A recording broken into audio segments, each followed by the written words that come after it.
look at that. We're on time. What is going on, Internet? And welcome to OnlyCops. We are the Thought Police.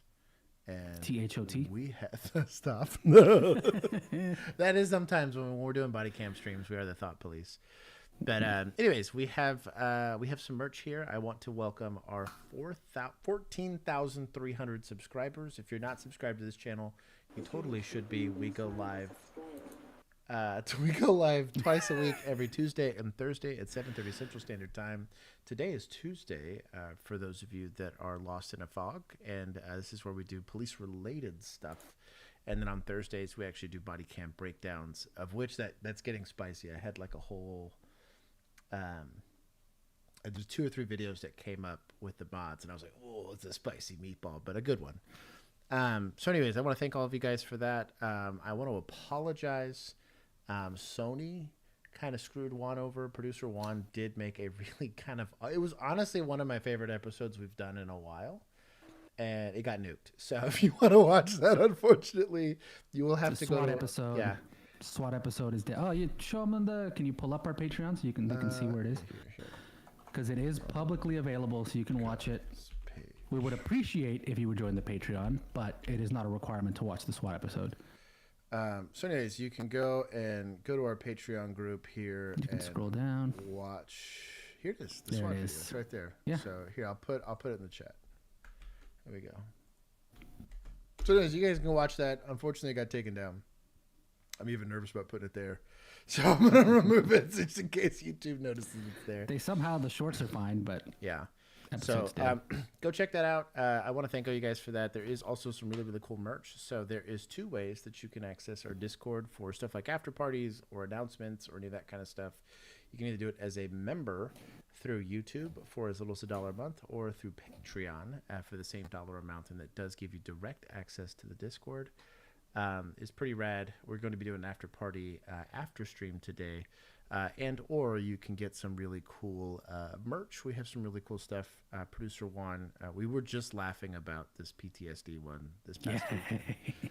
Oh, actually, I got my there you go. Hyrule Sheriff right here. There's some cool stuff. Go check it out. He put a lot of work into that, and it's a cool, easy way for 1 for you to support us, and then 2 for you to just have some cool stuff.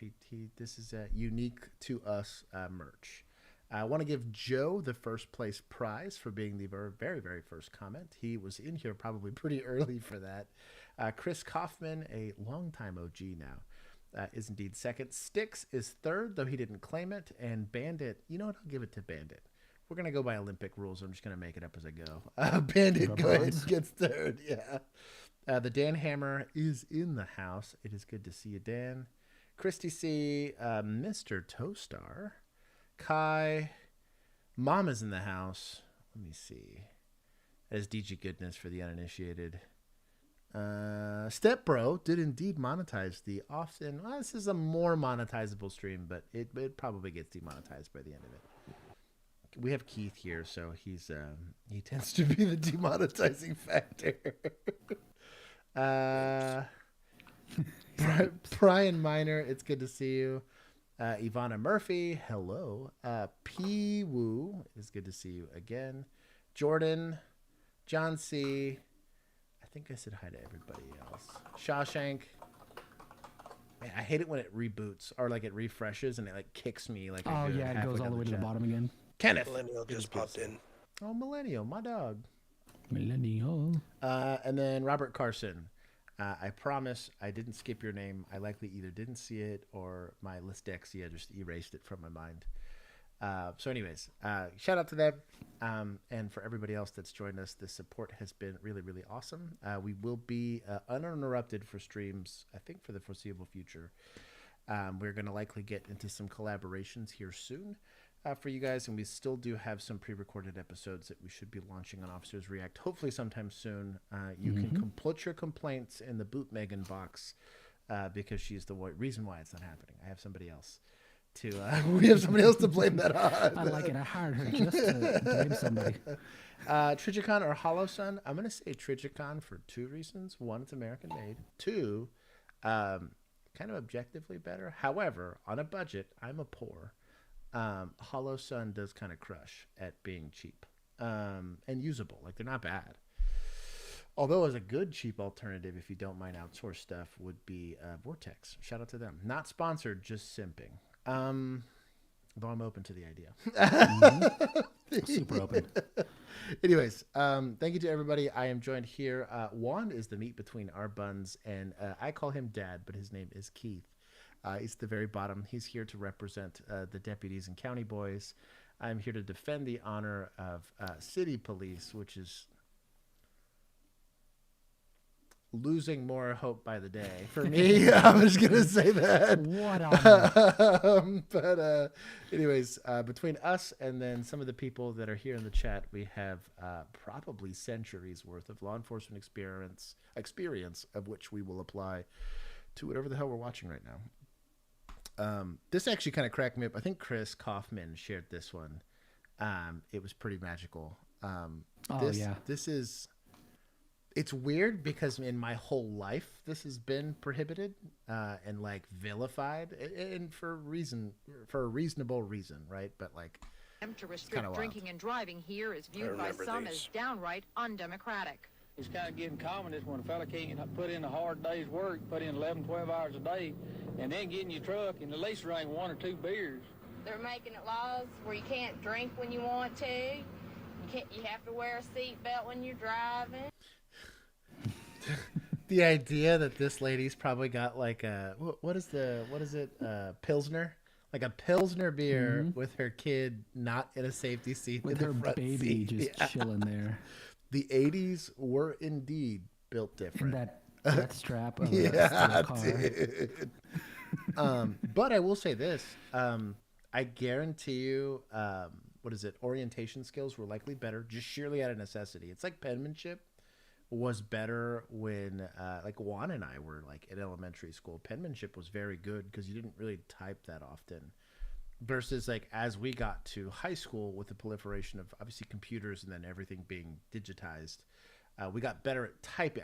I still do the finger punching on typing. I'm just relatively quick at it, but that really took down the amount of handwriting you would do. I think the same things here. People were more professionals at drinking and driving because it was legal. This is also back when pumping the brakes was a thing, because you didn't have ABS. This was like the early onset of ABS. Also, a lot of vehicles were stick shift, so you couldn't really multitask. But I guarantee you, in a weird twist of fate, though DWIs are terrible and egregious, I guarantee you distracted driving likely is now causing almost as many accidents as drinking does. But it's interesting. Things that are prohibited that weren't prohibited before. But yeah, this is heinous. I've seen awful accidents that have come out of what this lady's complaining about. It's not free. I should be able to be an idiot and hurt people and be a danger. America. Yeah, exactly. I do love that they pick nothing but southern accents. Oh, dude. I'm assuming it's local, but it is still really funny. This is I'm gonna be like, shout out to Methany.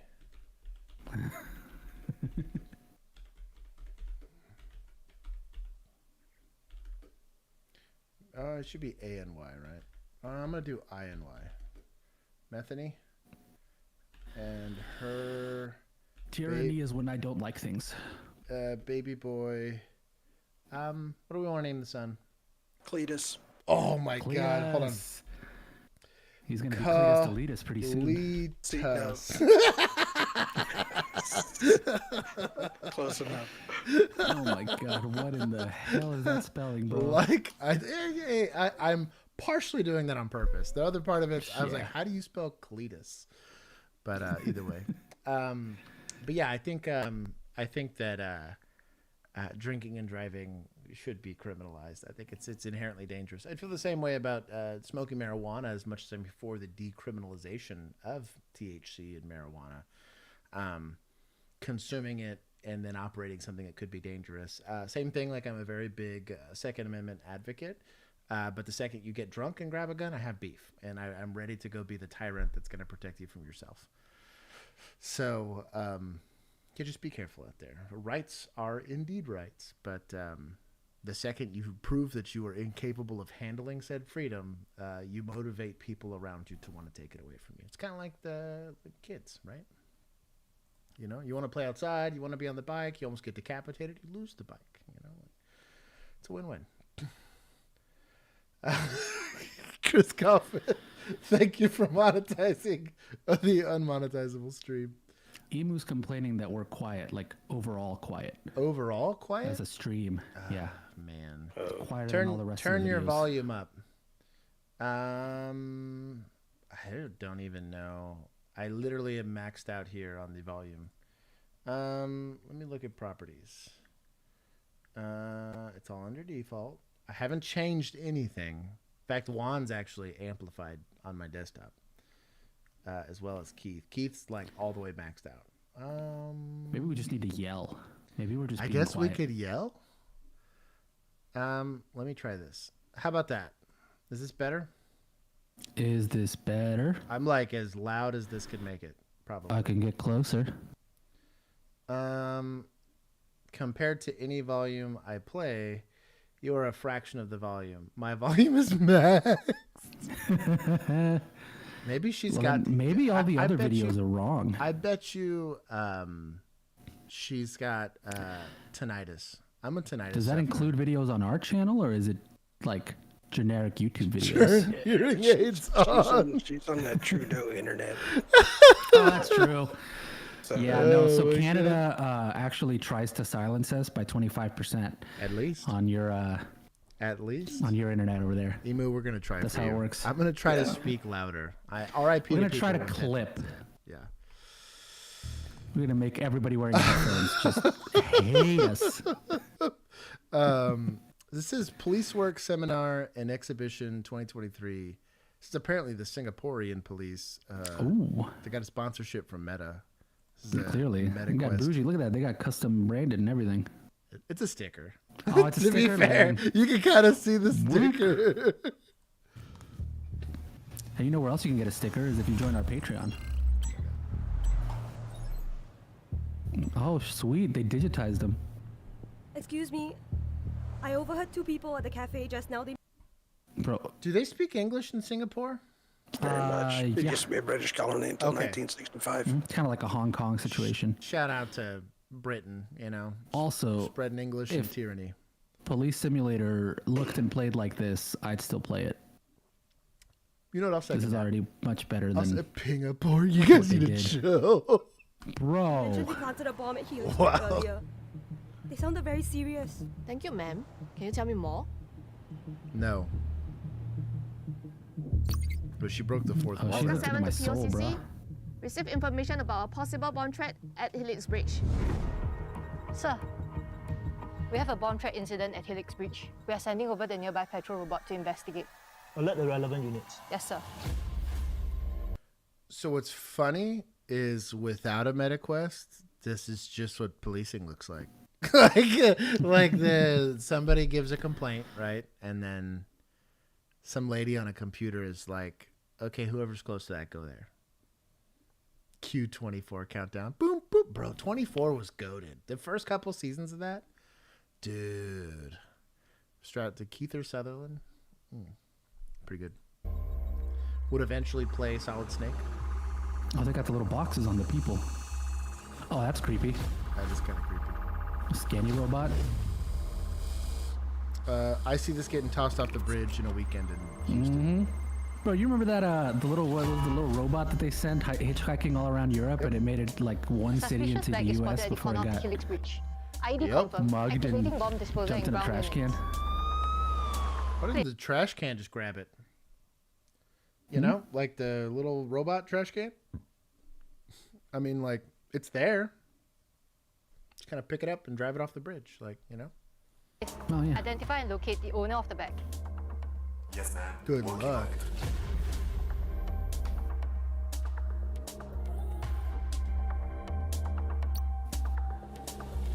Sir, You know what's funny? I We have think a that's hit. actually just like a spotted one male and one photo female. booth robot. Yuki's fault. Oh, wow. Chris the Cop, my dog. What's up, Who guys? invited you? I don't know. Let's kick him. Let's kick him. Hold on. I'm going to have to adjust just for you. I'm His going to be volume's good. Completely. We can mute you, Chris. There we go. I know you can. What's going on, big fella? We have a surprise Chris edition here. Hold on.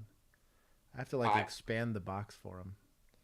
I just I was just wanted to say that I was very happy to get my OnlyCops coffee mug. Oh, sweet! It's arrived. I saw that. I saw it on TikTok. I reshared it.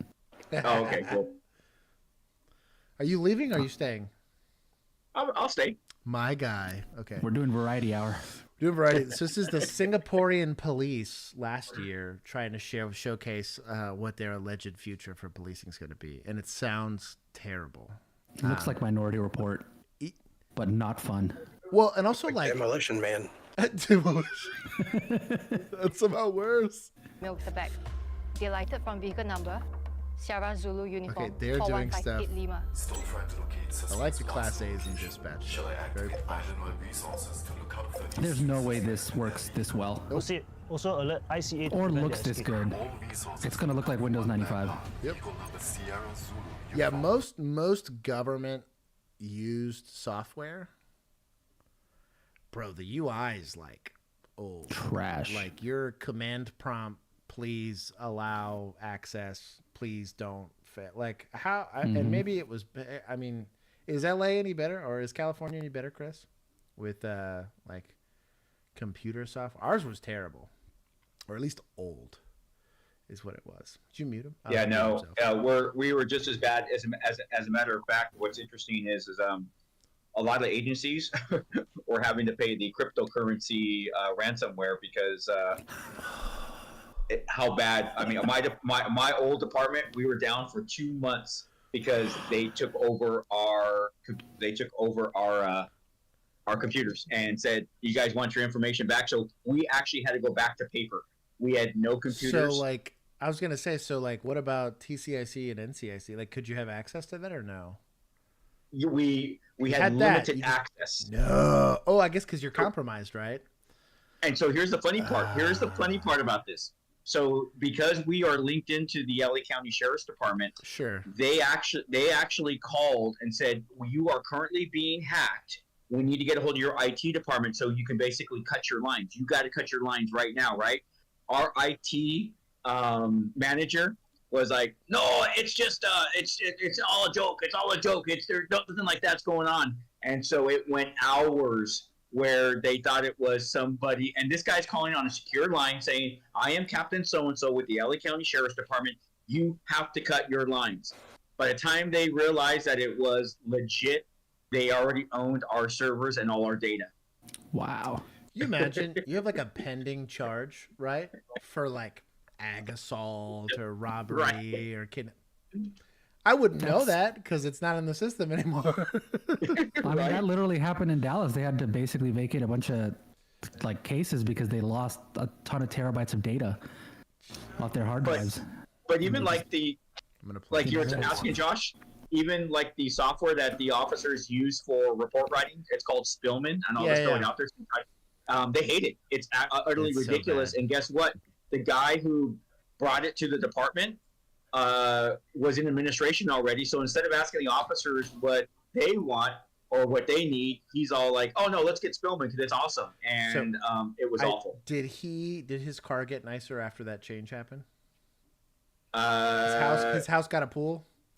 You know what's so funny is about a year after Spillman went live, he told me, "Hey, you want to come with me and work over at Spillman because they'll pay us to go basically travel from state to state to sell their product." So,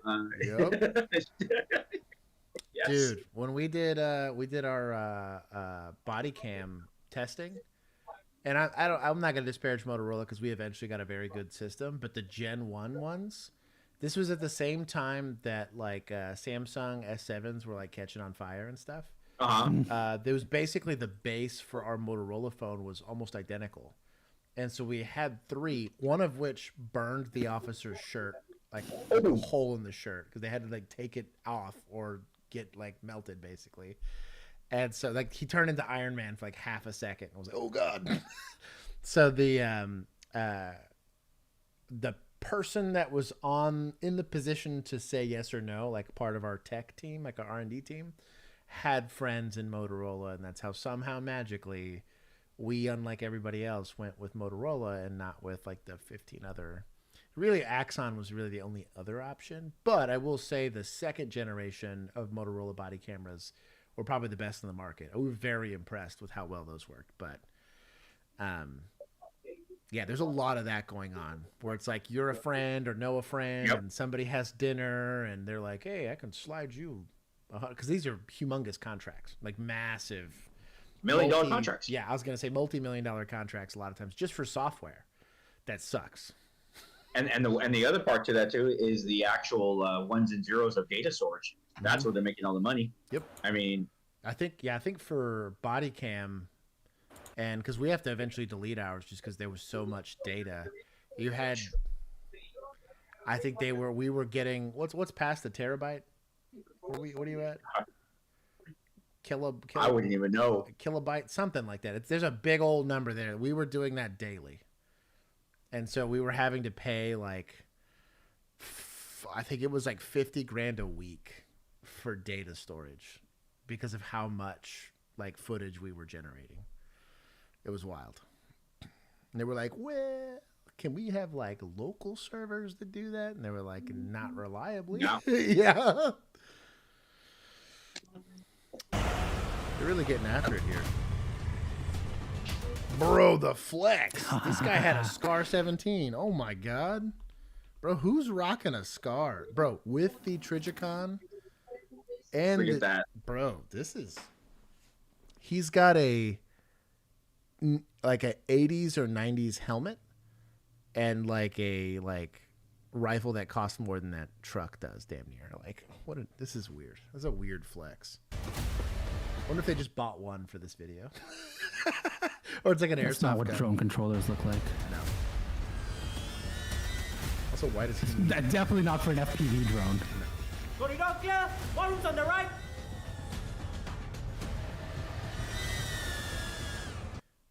I watched this video on Twitter. Doesn't it just go bang after?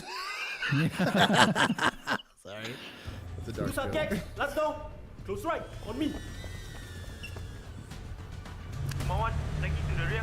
Why are they running from a drone? You could just smack it. Smack it, yeah. Happened often.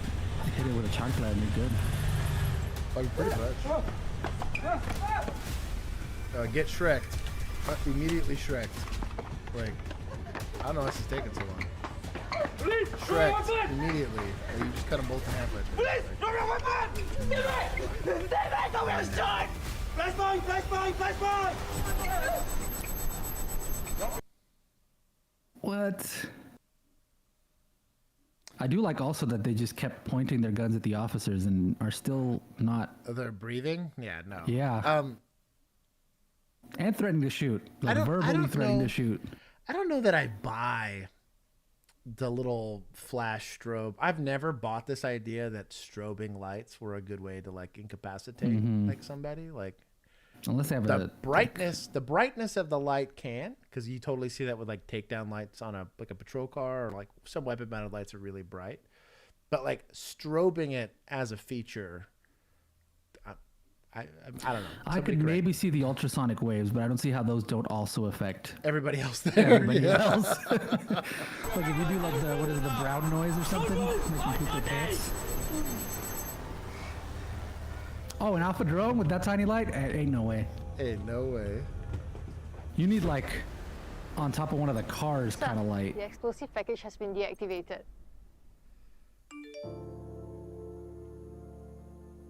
Bro, this kind of display, how rad would that be? That would be cool.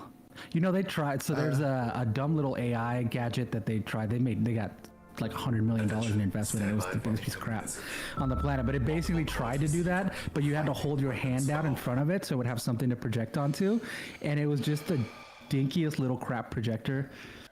The amount of investment money that gets burned on stuff like that is. You could do it if you had like one of those little LED fans that pops out of it and then it goes and does it. I've seen that work. I've seen that works great. Cool as a display. Friggin' Disney does it for some of their attractions to make holograms. We saw it at the SHOT Show. They actually had big ones. They're like huge. They look like helicopter props. The ones that are like the gigantic things. Yeah, they sell those for companies for logos and stuff. It's pretty cool. Disorients, but doesn't incapacitate.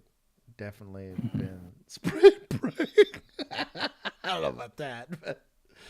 But, eels and aquatic frogs. What?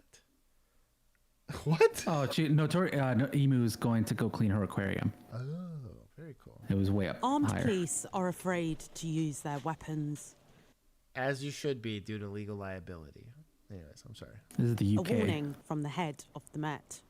Earlier this week, an officer was charged with the murder of Chris Carber. The 24-year-old was killed when he was shot through the windscreen of a car in southeast London in September last year. Okay. Dozens of authorised firearms officers laid down their weapons in protest against the charge. Today, in an open letter to the Home Secretary, the Met Commissioner, Sir Mark Rowley, called for changes to the way police are treated by the criminal justice system and a review of the accountability mechanisms they are subjected to. He said, "Accountability matters, but we should not have allowed ourselves to develop a system where police officers get investigated for safely pursuing suspects just because the suspect acts recklessly and as a result injures them."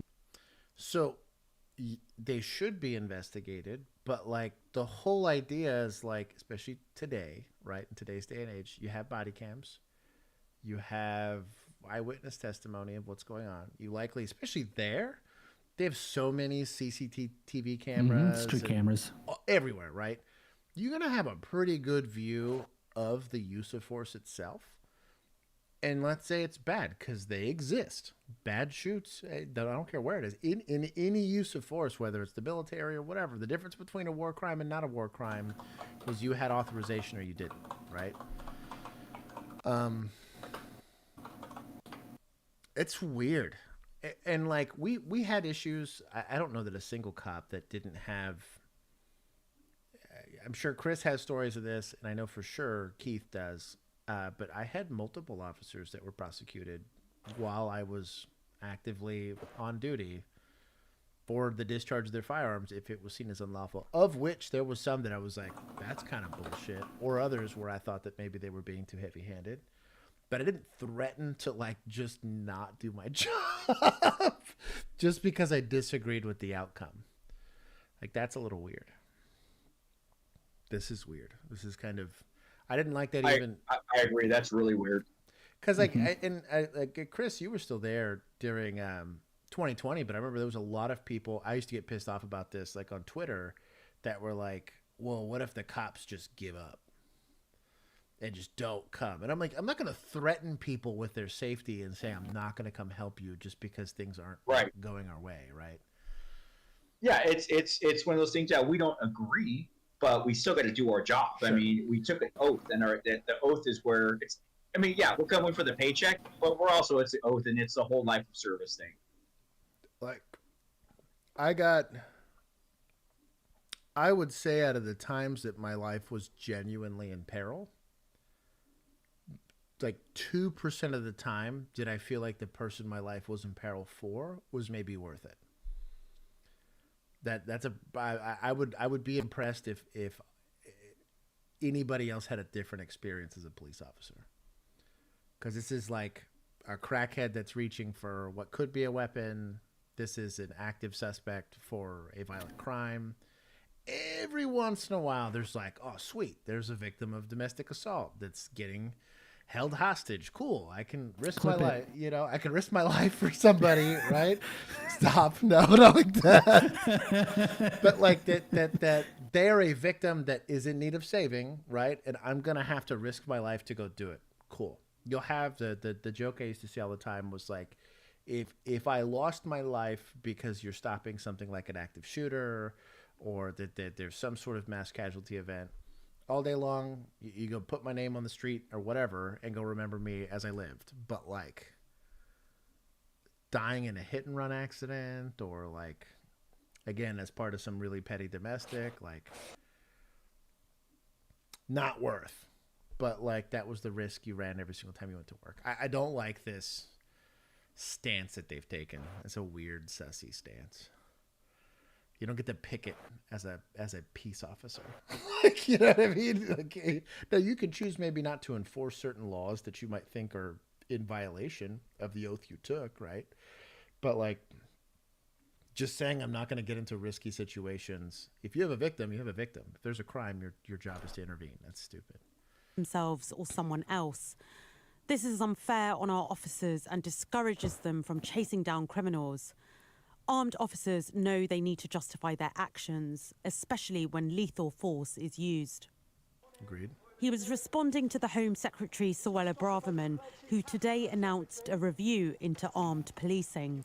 She said, "Officers risking their lives to keep us safe have my full backing, and I will do everything in my power to support them. That's why I have launched a review to ensure they have the confidence to do their jobs while protecting us all." What does that even mean? That was the most meaningless sentence I've ever read in my life. Like, guys, I'm going to watch videos, and you're going to watch videos with me, and maybe you learn something. Like, I guess. I mean, that is our intro every time we're on stream, though. So I guess, but the Home Secretary was pretty explicit about her support for firearms officers, and this has turned up the heat on Sir Mark Rowley, the Met Commissioner, who will want to signal that he's very much in control of the situation. But some aren't convinced. This should have come out much sooner. It seems to have been prompted by the Home Secretary's intervention, which again, I think, just shows that the almost like the type of leadership and support that the officers have been asking for. So we've got the Home Secretary intervene, first of all. Now we've got a statement from the Commissioner. For me, it should have been the other way around. Tensions among firearms officers flared following the Crown Prosecution Service's... It's so weird that they call them firearms officers. I realize that that's actually only a specific subset of police officers for them. That's weird. ...decision to charge the officer who killed Chris Carber. Dozens what were the handed back details in the permits, shooting? allowing them to carry weapons, prompting the Ministry of Defence to offer up armed soldiers in support. The MOD said in a statement... What? I guess posse comitatus doesn't exist here? What? Bro. You thought you were going to have a problem with armed police. Hey, what do you think the de-escalation technique that's taught in the Marine Corps for infantrymen? Like... One in the head, two in the chest. I don't know. I wonder how much, I wonder what their like DEI training. Oh, I guess in America it's probably pretty sufficient, but like in Britain, no, doc. Like, this is weird. We have accepted a military. Also, too, though, Josh, isn't it that they don't have to have a warrant? I don't think. Military police, like, just in general, like let's just say you were using MPs, right? As opposed to, it's kind of the same thing with like SROs in a school, right? Like in a school, while kids are in school, you have like zero Fourth Amendment rights, like zero. You have some theoretically Fifth Amendment rights, but like they're not going to kick like a disciplinary thing in school just because you like plead the Fifth. Like, but yeah, you lose a lot of rights, both to freedom of movement. A lot of that stuff doesn't apply to you when you're in school. MPs in the same way, like you signed the dotted line. Those military police officers are trained to deal with military personnel, which have wildly, like even drill instructors don't need like a reason or a good justification to say, I'm just going to go through all your stuff.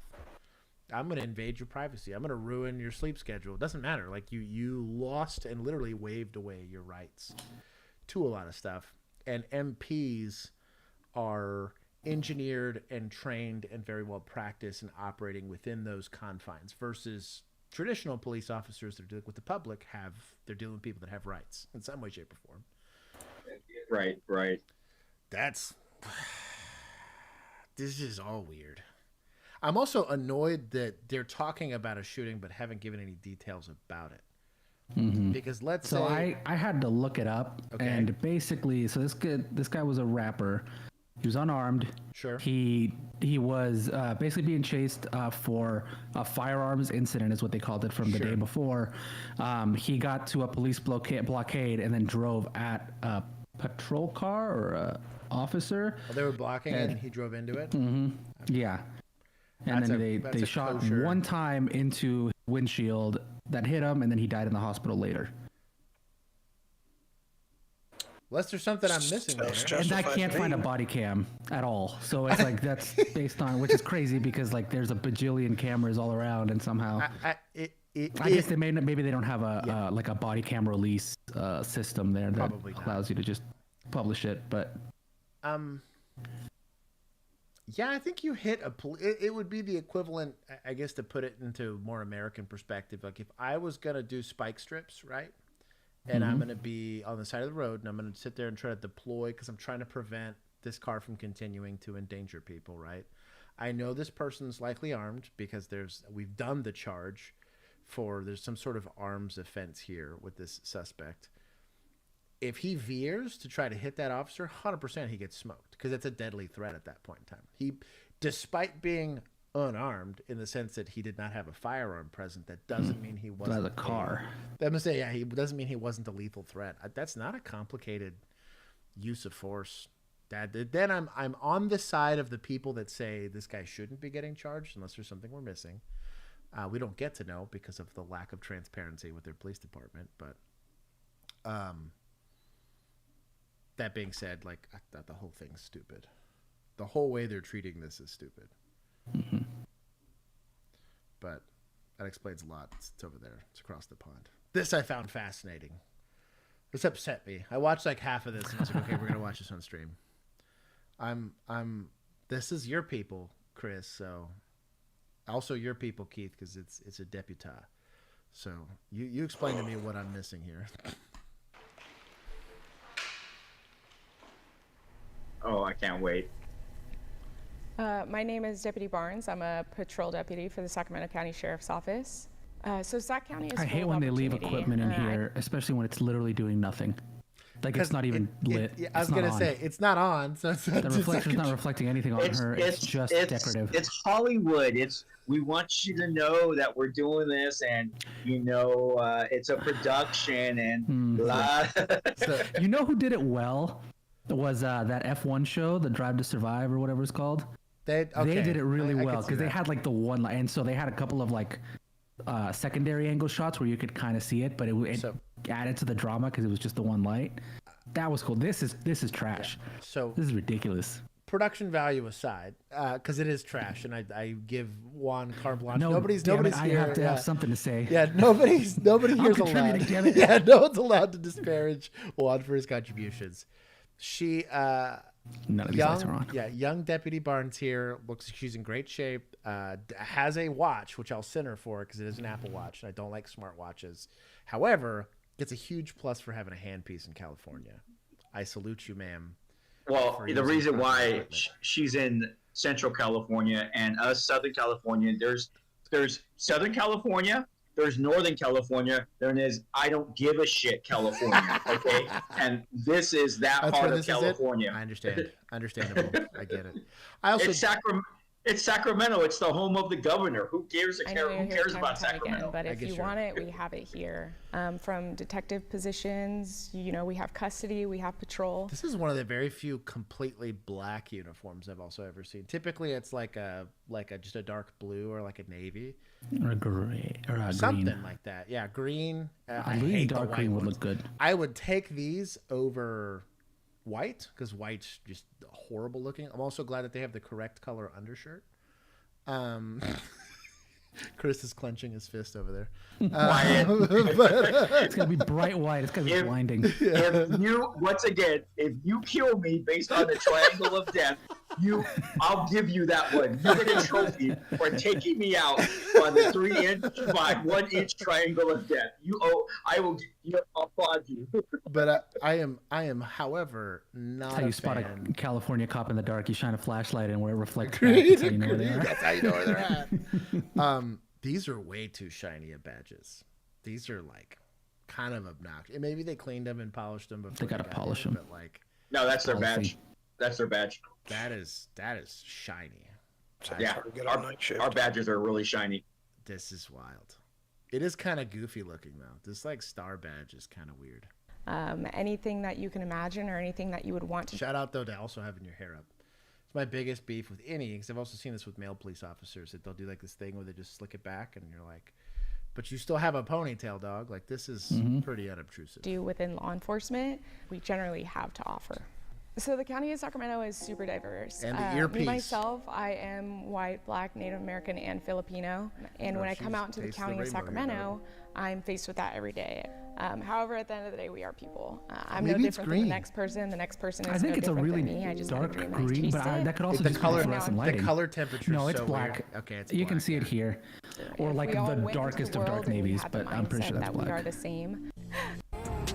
I think it looked green because With of the fluorescent detectives, as lighting. far as sex trafficking goes, to do. We have a She got that super bun. She does have that really intense clip. I like it. Yes. Or I know it's only 11 in the morning, but it's 5 o'clock somewhere. Females at the bar refusing to leave. So. Female at a bar refusing to leave. I have 2 offenses in my mind. Chris, give me one. Just off a call text. He's muted. Two offenses? 2 offenses, yeah. So there's 2 offenses. A lady in a bar refusing to leave. There's at least 2. Just based off Okay. context. You got trespassing. Okay, copy. Okay, Keith, what's the other one? There's one. That would be a layup here. Is it PI? She's inside the bar? Mm-hmm. She's inside the bar. She's not outside, so you can't get her for PI. Oh. And you can't get her for DOC. Well, could you consider it public intoxication? I was going to say, they don't want her there. Because in California, it would not be public intoxication. Well, that's what I'm saying. If she is... PI is usually going to be like if she was out on the sidewalk. You'd be stretching. Yeah. Now, trespass What if is she's the on the layup. patio? Like, trespass is the layup. So the problem with PI is you have to have a danger to herself or others. At least in Texas, that's going to be the articulation. It's not just simply being drunk. You could be hammered, but if you were walking on that sidewalk, minding your own damn business, you're just drunk. Like, I can't. You're simply being. It's the kind of the joke with when you ingest. Like, if you're gonna be carrying something, just ingest it. If they can prove you ingested drugs, they can maybe hit you with like destruction of evidence, but they're not going to be able to hit you necessarily with PI. And they for sure can't hit you with possession because it's already gone. You've ingested it. I can't it's in your bloodstream, so possession of a controlled substance. Like, I don't get to do that. Digestion of a controlled substance. There it is, Juan. But yes, I do think Lawyer brain. I went to SMU. Yeah, the only other thing I could get, DOC would also be a stretch, and I think Keith's right about the DOC. But I'm assuming you might also have DOC disorderly conduct. Yeah, disorderly conduct. Yeah. Okay. I like how they separate the first word into 2. Have her trespass. Disorderly conduct. Good morning. Or when the ND filter fucks you on the camera, right? You can see that here. It's like pitch dark, and you can literally probably grab in that lens and turn it in. Or it's on auto settings. They probably have auto. The camera's right here. It sure is. And I love it. Oh yeah, no, you can see him doing it manually. No, like teeny tiny bit at a time. They want you to leave, so can you go Trying and to grab not be your stuff and noticeable, let's but walk it's so outside? noticeable. Because I have money and I've done nothing. Okay. I'm not Cannot keep anything in focus. What's your name? No, I'm not going to give you my name or anything like that because I don't agree with that. That's rude. Okay. Have you been drinking this morning? I literally came here. No, I'm not going to talk to you. I literally came here to buy something. I have everything in my wallet. No, I'm not. Oh, this is like talking to my ex-wife. Jesus.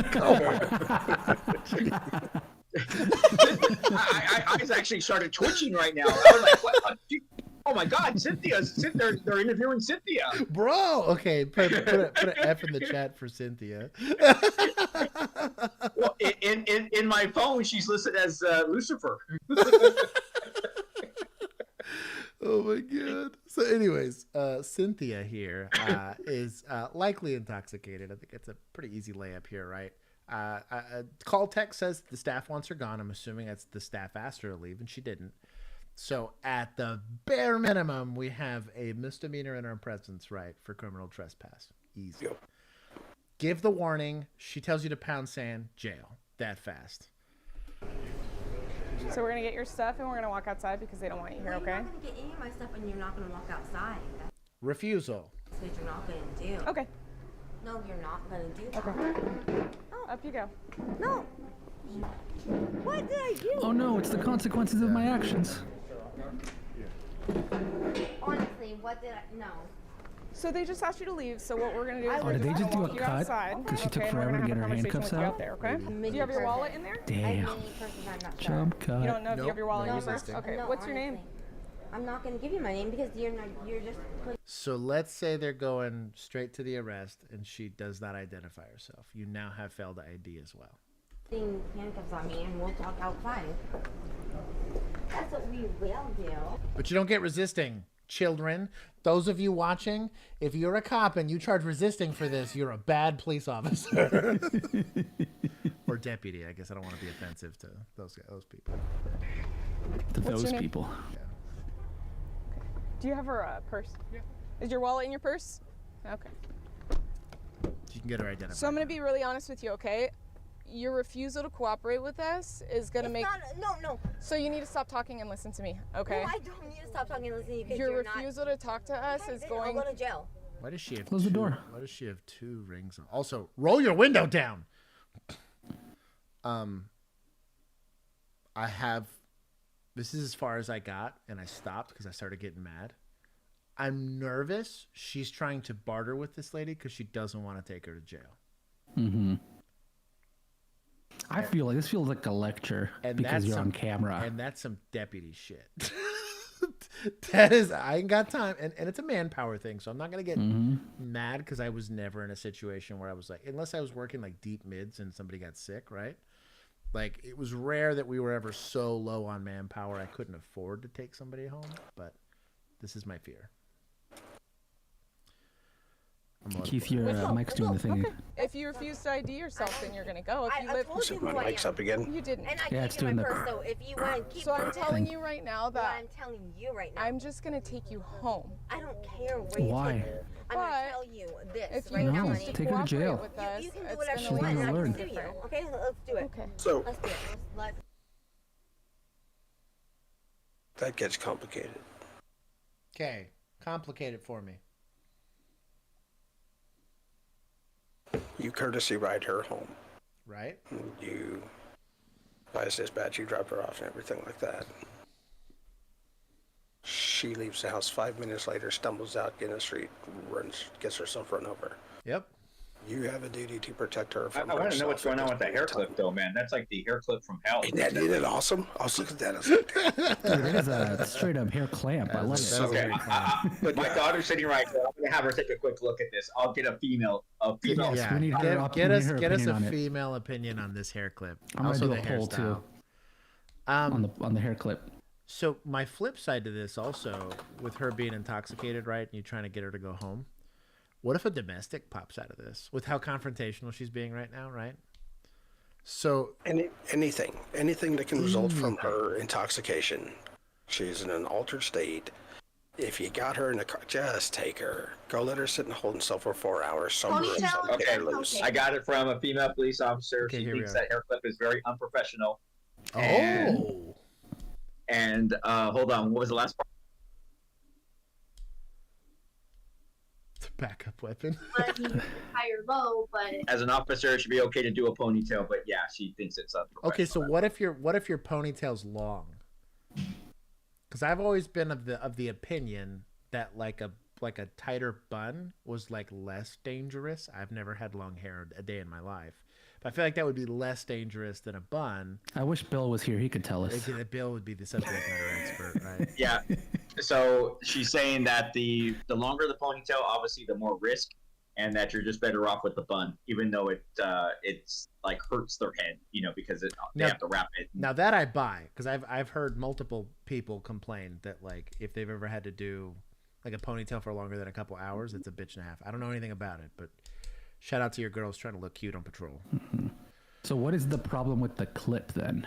Is it just the look? It's so big in the look, but you know what? I mean, let's not mince any words here.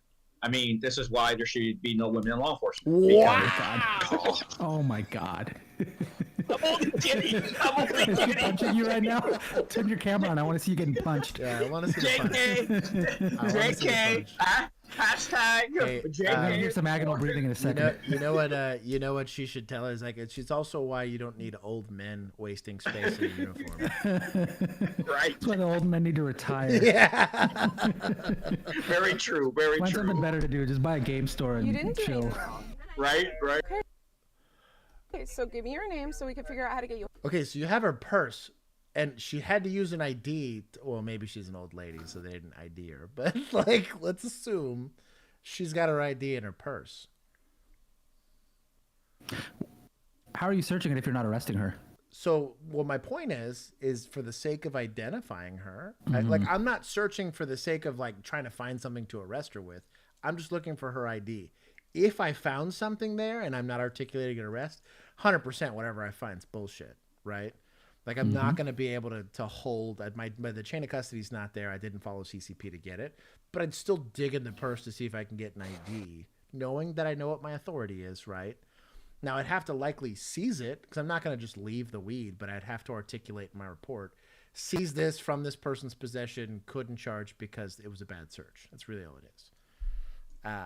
Or you destroy it, which is you throw it away somewhere and try not to get in trouble. But I was fortunately not an idiot, and I didn't put people. No, Juan, chill. Clip it. But it's destroyed. Typically, you can't get me for possession. I would have my system. never had somebody in the back of my car trying to get them ID'd in handcuffs and they weren't going to jail. That probably doesn't happen in most situations. Anyways. No. What's your last name? I'm pissed. I had a bad night, okay? Okay. People have bad nights. It's not- And I just... Nice. So I had a bad night. These earrings would have been out of policy at my department. But this is also back when like you couldn't have beards or visible tattoos.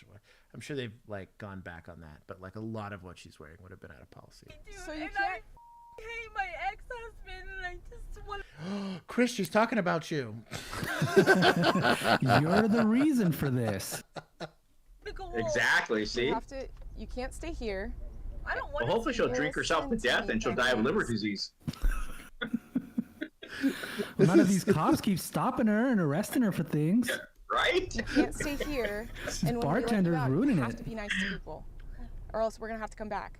Okay? And if you continue to cause problems with people, you're going to end up in jail, and I do not want to do that. You don't She have to gonna go to jail release today. her? You need to go back This is home. the dumbest Okay? Here? Like not even take her home? Absolutely. So you need to figure out how to get back home and just go to sleep. Oh my God. What Bro. the? Chris, this is your people. This is your people. Explain why Sacramento thinks Is this how you culture. train them? This is part of the field training manual 101 here. You know, Josh, you actually hit the nail on the head. I'm gonna tell you right now. This is typical deputy bullshit. I don't care where you are a cop at. Typical deputy bullshit. I got no time to do police work. This is good. Are you hearing this? Okay, here's what deputies do. Deputies put people in the back of their car and do all the bullshit in the back of the car, and then they finally decide to let them go. And this is, I mean, like I said, literally, you just got to change the patch on this person because this is it. She's probably not. I bet you she's not going to even do a detention and release form. I mean, in a year from now, if this girl says I was detained by SAC PD, they're going to be like, There'd be no paperwork. We got no paperwork. My experience, and this is not to disparage, Tarrant County was pretty good. I had no beef with Tarrant County. However, I heard some horror stories about some Dallas County people doing this kind of bullshit. I did have municipal police officers that were in adjoining agencies. These were fractionally smaller agencies. Euless, I'm looking at you. Actually, you know what? Forest Hill PD, I'm looking at you. All three of them. That I've watched them cuff and release DWIs. I mean, like stone cold DWIs right out of an accident. They're like, I don't know that I have DWI. You're like, I'm not going to call myself an expert, but I'm a bit of one. And I'm pretty sure you have, like, I would be looking at days off if I let this person go. My frustration with this is one, they're already there. So you're already using taxpayer money, right? To be present. Just do your job.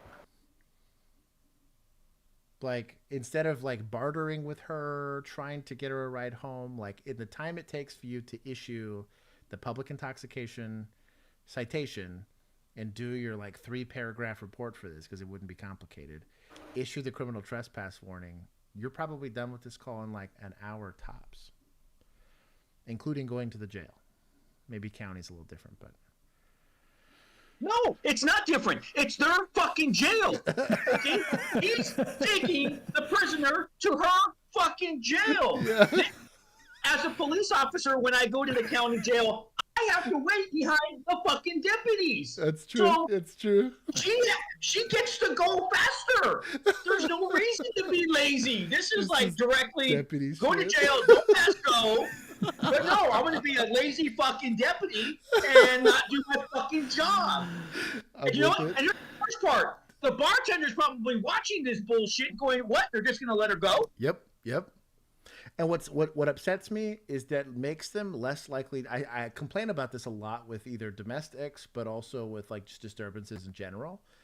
If you go and either one, make things worse, which totally happens. We've seen this. But two, I'm turning on my camera because now I'm so fired up. He's so fired up. But like, if two, you do nothing, they don't call, and then they're gonna wait till the lady's like assaultive, right? Like she's now broken someone's window, gotten in a fight with somebody, and this could have been solved with just a PI. And now you're working like an aggravated assault or something stupid, worse like a murder. Or something dumb, like because this lady pisses off the wrong person and gets beat to death or something. Like I don't know. I have beef. Yeah. Sorry, Keith. This is another taking it. You're not starting this stream strong for deputies. I'm sorry. Okay. This is where last Thursdays was bad. This one right here. Did you already look up this address? Because that's the one she says she's still at. Oh my God, we're finding addresses. All right, you're going home. I know, but it's your job, and like, I'm just making bad time on your job. You were really not. No, you are. Yeah, because I don't have to do any paperwork. So I'll drive you all over goddamn town to give you a ride along for all we care. We actually make people sign waivers to put them in our cars and drive them around. Dude, you have to search. We had to put it in. So like I would have like, for instance, if like a victim of like a carjacking, like I'd find them, right? Well, now they're like stranded. And let's just say they're like a couple blocks down. I would have to get on the radio, notify dispatch. Hey, I'm going to be transporting, one Hispanic male or one Hispanic female to this location. I had to tell people that's what I was doing. I couldn't just like skirt it. And if they weren't like, why are you doing this? Like they would be, I couldn't stop to clean trash off the road without notifying dispatch that, hey, by the way, I'm going to be out of my car, not doing patrol related. I mean, it's patrol related, but like every millisecond of our on-duty time was tracked and monitored because they wanted to see us doing something to affect the criminality or the well-being of the city that we're serving, right? I had to mute. I'm reading your guys' chat. I love that Keith gets 76% of 29 votes. To be fair though, and normally I'm at odds with Chris on this. This does piss me off a lot. I'm as mad as Chris is. Just this is one of the least egregious things I've seen. So Millennial Cops putting, I hear what is it? What did he put down? Something about my jealousy for not being a deputy. I think that's what he put in there.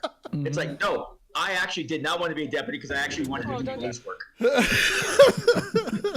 I will say this. What's funny is like, it is a pretty palpable, like, dislike for municipal police and county police for these types of things, and most of the time it's procedural because like deputies typically had more liberal pursuit policies on certain things. They also got better toys a lot of times, unless you were a big agency. Every once in a while, like in a city, they're really letting this lady has a dirt bag shirt and they're letting her go home. Wait, was she riding in the back without cuffs on? Yep. No. With their purse. She's just out. With her purse. With their purse. So this is just Uber. Uber for Karen. Typical. I'm a little more mad now. So I will say this though. This wouldn't happen in Tarrant County, so shout out to the county people that I did have to interact with more than anybody. But I do have some fingers to point at some of the county agencies I've seen. I do think, though, that this is likely more of an SOP than it is a culture. However, SOPs will eventually affect culture. Somebody at one of our Patreon subs, we were talking about state policy, and he was a state trooper, and like some of the stuff they had male troopers doing cavity searches for female inmates or suspects, and I was like, what? Like, present for it? He's like, no, conducting. And I was like, I'd be in prison. Like, I did like even if it was like, yeah, Sarge, sure, I'm gonna do a cavity search, and he's like, yeah, sure. Eventually that would go high enough the chain and be like, wait, what happened? And then prison. Like, prison, they throw away the key. Like, this would be us putting on the gloves. All right, here we go. Yeah, I'm getting at, dude. That's me going to prison for doing that dumb stuff. So anyways, Thank you. I appreciate you. Have a good night. Why don't you give her a hug, Deputy? Refusing to cooperate, refusing to go with the program. After talking to him a little bit, you kind of break down that intoxication wall. Oh, really? We were able to get her home. Is this a win? Oh, so, jail isn't so she's less intoxicated because you broke down the intoxication wall. I guess science has nothing to do with the intoxication level affecting the brain. Okay, that's no big deal. Okay. Whatever. And I will say this though, and we can kind of get a chuckle out of this. Shit would only happen in California. It would. Yeah. Yeah. I don't know. Thank you, affirmative action. Oh my God. You let people Says like the brown cop. Right? That is true. I'm sorry, how do you make chief with the again? most advanced technology. On accident. Wait, is this Tesla's? Oh, This should be no. South Pasadena. Oh, it's South Pasadena. Yeah, they got Teslas. This actually, Josh, this department is literally like 20 minutes from my house. No kidding. But in all fairness, they're only 3 square miles. That's like total? Yeah, they patrol it's kind of like you could actually gate off their city, and it would really be a gated community. That's who they are. It was Tesla 3 square or miles nothing. is small. Yeah. In fact, they're already out of their jurisdiction in this commercial. He's like, and you're out. Like, you don't even get to top speed driving. Like, nope, you're already gone. Like, it's already, terminate. They don't have a pursuit policy because you cannot pursue in their city without leaving it. Yeah, this is a very, very, very small city. Okay, I was about to get very upset. I am the EV project lead for our... It's just that water tower that they're policing. This is the worst police polo shirt I think I've ever seen in my life. This is the standard. This is a standard. This You is what wear Southern. these? I have polo shirts that look just exactly like this. This is a polo shirt that is seen in patrol services. You didn't just lose yours all the time? Well, I wore my class B the all time. That's why I always wore my actual full class A uniform that you guys make fun of. But I would rather than this. This looks terrible. Yeah, that's why I wore that, because this is what they gave us right here. This is an Albico polo shirt. Albico? This is terrible. Is that the brand? Also, shout out to it's a he's brand. got Is it like his moisture wicking or his badge. what makes it special? The patch and his rank, but no vest. No vest. It's designed for like basically soft, like when you're walking around and you're not doing patrol stuff or detective, that type of stuff. Project for Vests are very, to be honest with you, the only people really wearing vests are patrol. If you're like out there in the street doing investigations, detective, You know what? I take that back. Most of our detectives didn't wear vests either, because they were only like, these are pre-planned meetings. You're not going to like an active crime scene. If they had to go to like a semi-sussy place, we would be asked to escort them. But yeah, I take that back. Like, that's not weird for him to not be in a vest. It's just weird that it's like a meme of a patrol uniform without being one. It looks like enough, you know, something we would make as merch, just screen printed badges screen on the printed badges. I need to do that. Yeah, because it's not. It didn't even look embroidered. I think that's screen printed, which means it's mostly polyester. Which, ugh. This looks terrible. I think I know they went to now the 511 Performance Tactical, because they have to have that. You got to have that little stupid thing in the front so you can actually clip your freaking stupid mic thing too. Hey man, I will say this though, they do have. I carried this death machine my whole patrol career. The Serpa holster. Shout out to them. I every single one of my uses of force was done one-handed because it was at night and I had to hold a flashlight, and I was pulling a Glock out of a Serpa holster like an absolute unit. But shout out and to also the benefits of the zero emission aspect as well. It's not zero emission, but I'm listening. We found it to be a very durable car. Our admin fleet. The internet would say otherwise. A very durable car. In the first year had absolutely no maintenance associated with it. Probably the biggest cost savings variable, cost of energy, way less than what we're paying in California for a gallon of gas. I think initially there was some... You know what? Is it cheaper for electricity in California? I wonder. Because of how expensive gas is? Maybe they're actually like... It would all depend on when you're charging this, because after 6 p.m. when you go to tier 3 electricity is out of control. Oh, because everyone's home and you're using your AC and...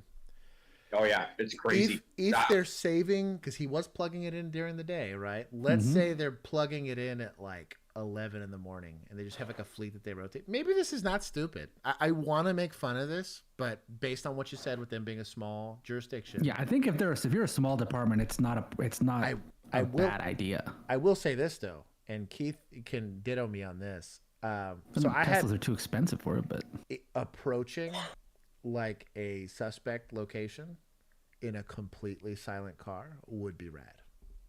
That would be. Well, Beverly Hills actually put one into service, and they had a pursuit, and unfortunately, the Tesla died. It ran out of power before the pursuit was over. Yeah. Because the second you go into like whoop ass mode, it's like, oh, by the way, you have 5 miles of range now. Like tops. Like it can do it, but it can do it for like a very short. It's like me. I'm good for a very short sprint, and it looks very impressive for all of about 30 seconds, and then that's it. You're done. You're done. Some concerns from the community. Why Couldn't sit down, old man. You're done. But when you examine the total... I'm waiting for your wife to pop in chat. Yep, that's true.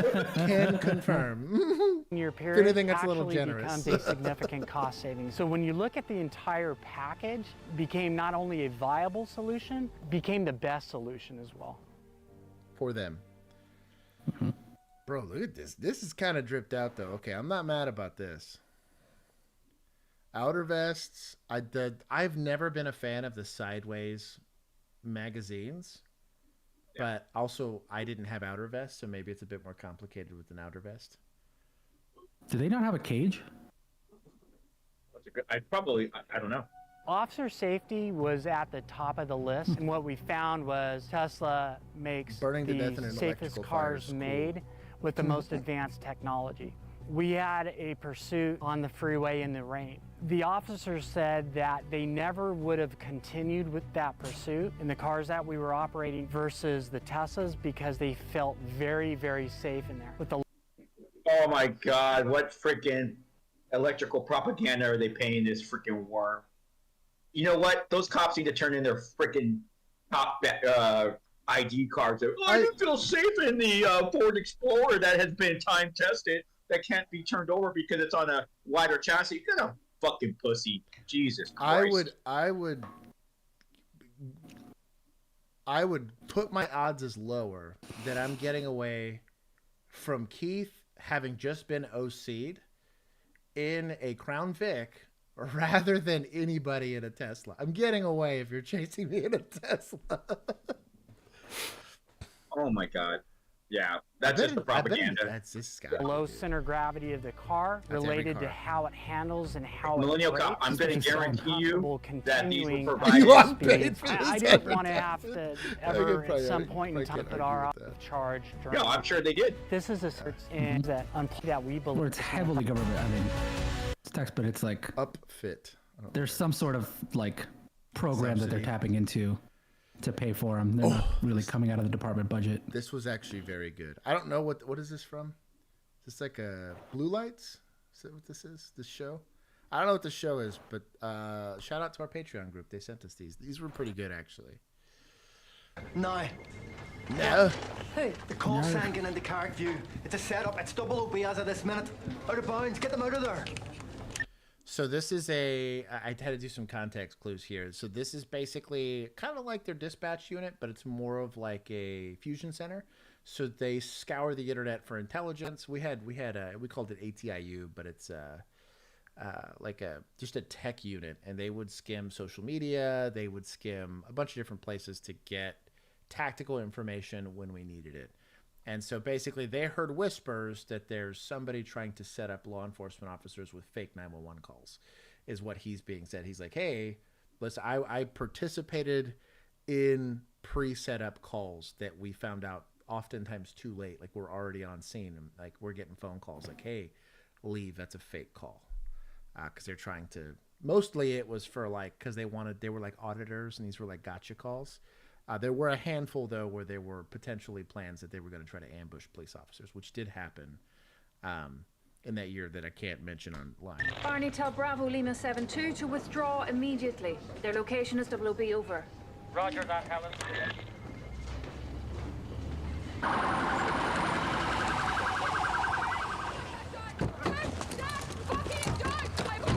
I hate the hat, though. That's a big sin. Oh, it's an armed officer. Your location is WB over. What? Did you see that, Chris? Just real nice. It was nice. I like the hat. Even deputies use handpieces. I'm just saying. Is he attacking the scooter? Oh, she's got a knife. Listen to me, Angela! This is the worst feeling. Okay, sir. Just get on the pavement, all right? Angela, it's Grace from earlier today. You drawing down yet? So, yes, but you also got to think, I don't know what their use of force policy is going to be for this. However, the fact that she knows this lady on a first name basis leads me to believe that she's probably relatively MHMR, and generally Hollywood and all of them think that, like, well, not arming myself and not being a threat to the suspect is the best way to de-escalate. It's oftentimes not, but if I'm this lady, Keith's probably like ankle deep in my butthole, like, yo, dude, like, what are you doing already? So I am leg swept and being drugged back to a police car because I'm a danger to myself. But I don't know what their SOP is for this, but in America, you're getting drawn down on. Crazy or not. The knife down, okay? Just put the knife Put down. good backup officer. Angela, put the knife down. Angela, please. Chris.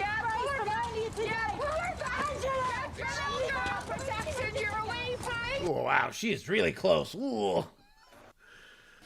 Maybe jog away if you're not going to draw down. This would be an OIS already in that. I was going to say. In the United States. I feel like even in England, this is probably an OIS. I mean, based on the other video we saw, yeah, it probably would be. There it is, yeah. Oh, no, they're currently protesting that's right. the carrying of firearms. That's why you can't. That's why. They've actually disarmed themselves. You got to take one to the neck first before you're allowed to shoot back. There it is. There it is. The dude with the scooter had the right idea. Put the knives down. He could have won that. Tell me what to do. Take up the knife with you to the cops. Yeah, go on. Let's go. We're out of bounds. It's double OB. It's a credible imminent threat. Are you just going to leave her with all the people that she was threatening? Now, I don't know what he meant by out of bounds. They have no idea what that meant, but I'm assuming that they have some sort of intelligence that says that there's a threat in that area. All right, let's go. Come on. No, I'm not leaving. No, it's real. Some sort of ambush. This isn't real. It's fake. It's a setup. She's doing this to lure us in. We need to go. Now, let's go. Come on. How long have we left this? Years we have never at each other. No, it's real. I bring problems to this estate. Grace, this isn't real. It's a fucking setup. Look, we need to go now. Stevie, it is real, okay? Grace. This is a reversal on the rookie.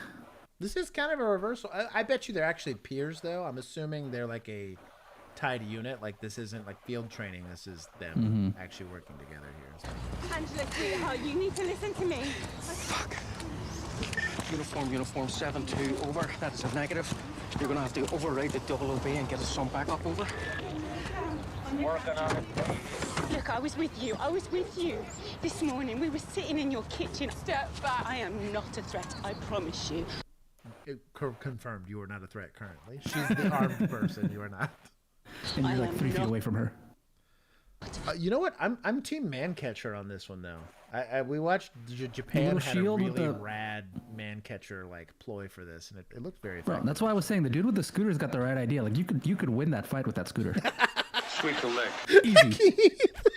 I do mind sweeping the leg as well. A threat. You can pin with that scooter. Oh, there you go. Like, I'm gonna get the big iron. Oh, there it is.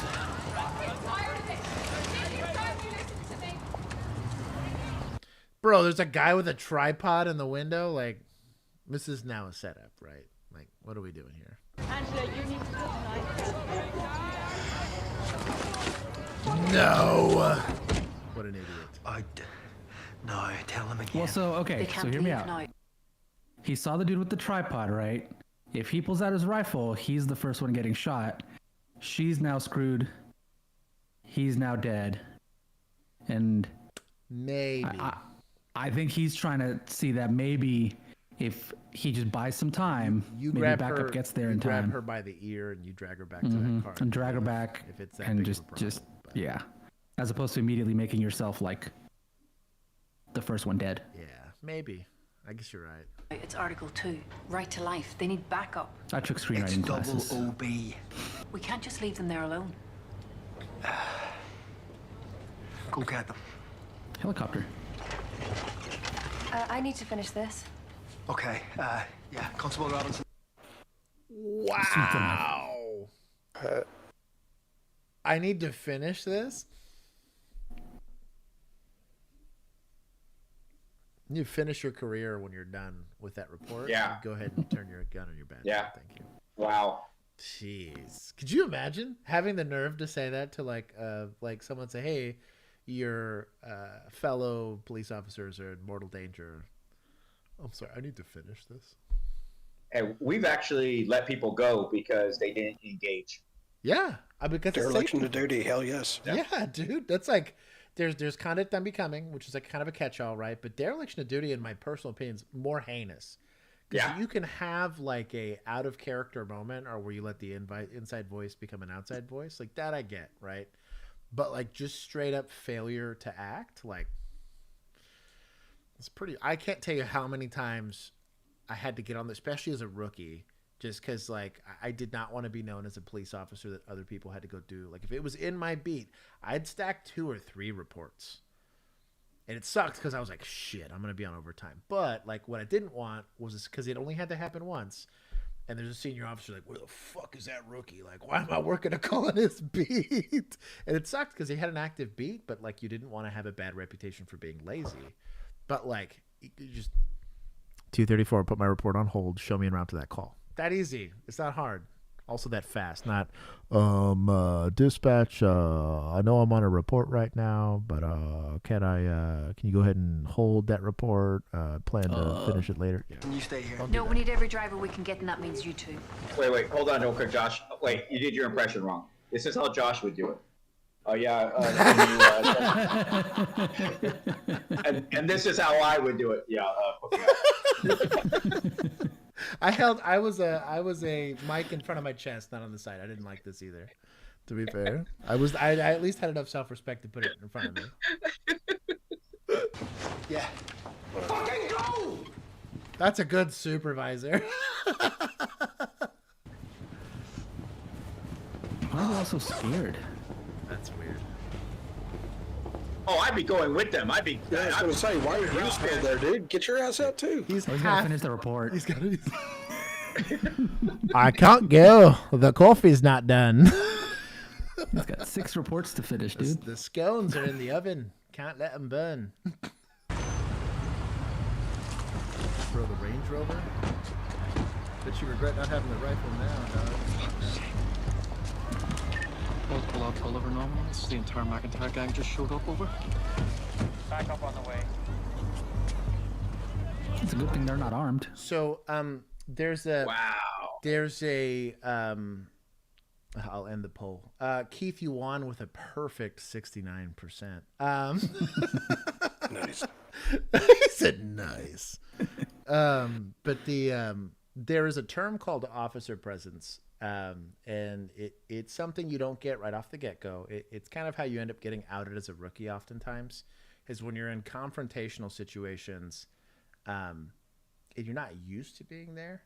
There's this, like, you can smell it on someone, even for suspects to a certain degree. Like, you can kind of sense that they're not about that life, if that makes any sense. But there will be times where, like this, you're outnumbered, I don't know, like 200 to 1 or something weird like that.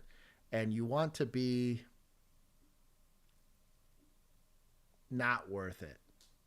If it makes any sense, there's like I don't know, it's very hard to articulate, but you'll be like, I'm willing to die today, or you. There's this odd, like, I don't know if you call it like 1,000-yard stare or whatever, but you have to develop that. Because officer presence might be, oh, you can't threaten everybody there with a gun. Like, there's even in the most egregious of states, you can't do that. But backing off on something like that as the cover officer, you're really, now the contact officer is being an idiot for staying there, but like, he needs to step up and basically make it seem very unappealing to intervene. Just food for thought. That's what'll start happening. This is called line stepping. Like the little dog that'll start nipping at the big dog. You know, it's line stepping. If you don't correct the behavior, it gets worse. It will escalate. Oh, we don't get to see the goal. I want to see what happened. What the fudge? They only gave me part. We'll make an officers react about it. Son of a bitch. Lights. Okay. Damn it, producer Juan. You like? That's not. I didn't pick these. I don't get to run the streams. Anticlimactic. That wasn't his. This is the other one I have from them, which is actually very good. Same group. More problems. Blame the Discord. They picked the videos. It was the Discord. You can't blame them. We just got blue balled on that scenario.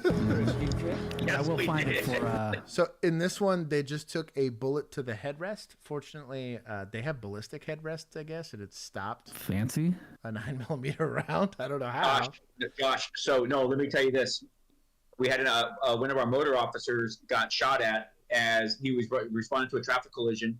As he's getting off his bike, all of a sudden his windshield shatters in front of him.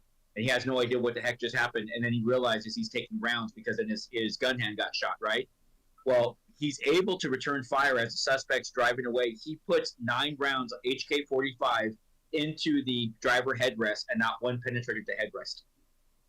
1, shout out to your boy for marksmanship. But 2, that's wild. I did not. Yeah, And unfortunately, he had hollow points only, but not one was able to bypass the headrest, to the point that the suspect was able to make a U-turn, comes back, keeps shooting, hits another motor officer in the leg with a round, and then drives away. And then 2 miles later down the road, as the units were responding code 3, the suspect guns it to 100 miles an hour and takes out the first patrol unit in a head-on TC, just to finally say, And then I'll give you even the best part of this story.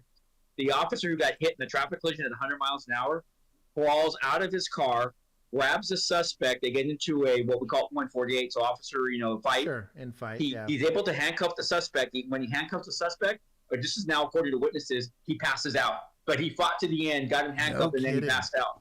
What an animal. Okay, so this has been myth busted. The headrest is potentially ballistically rated. Look at that. Look at that. Yeah, a lot of us went to ballpoint at that, or ball ammo for that. Yeah. Well, and even rifle rounds. The problem with going through glass is they'll deflect, and it'll deflect them just enough that they're basically made useless. It's kind of wild. Going through barriers, like most rounds, whether you're looking at an AR or even a handgun round, don't do very well going through stuff. I know the blue tip rifle ammunition we had wouldn't go through doors. They had a guy empty half an AR magazine into a wooden door, and it did absolutely nothing. It was wild. That was our SWAT team.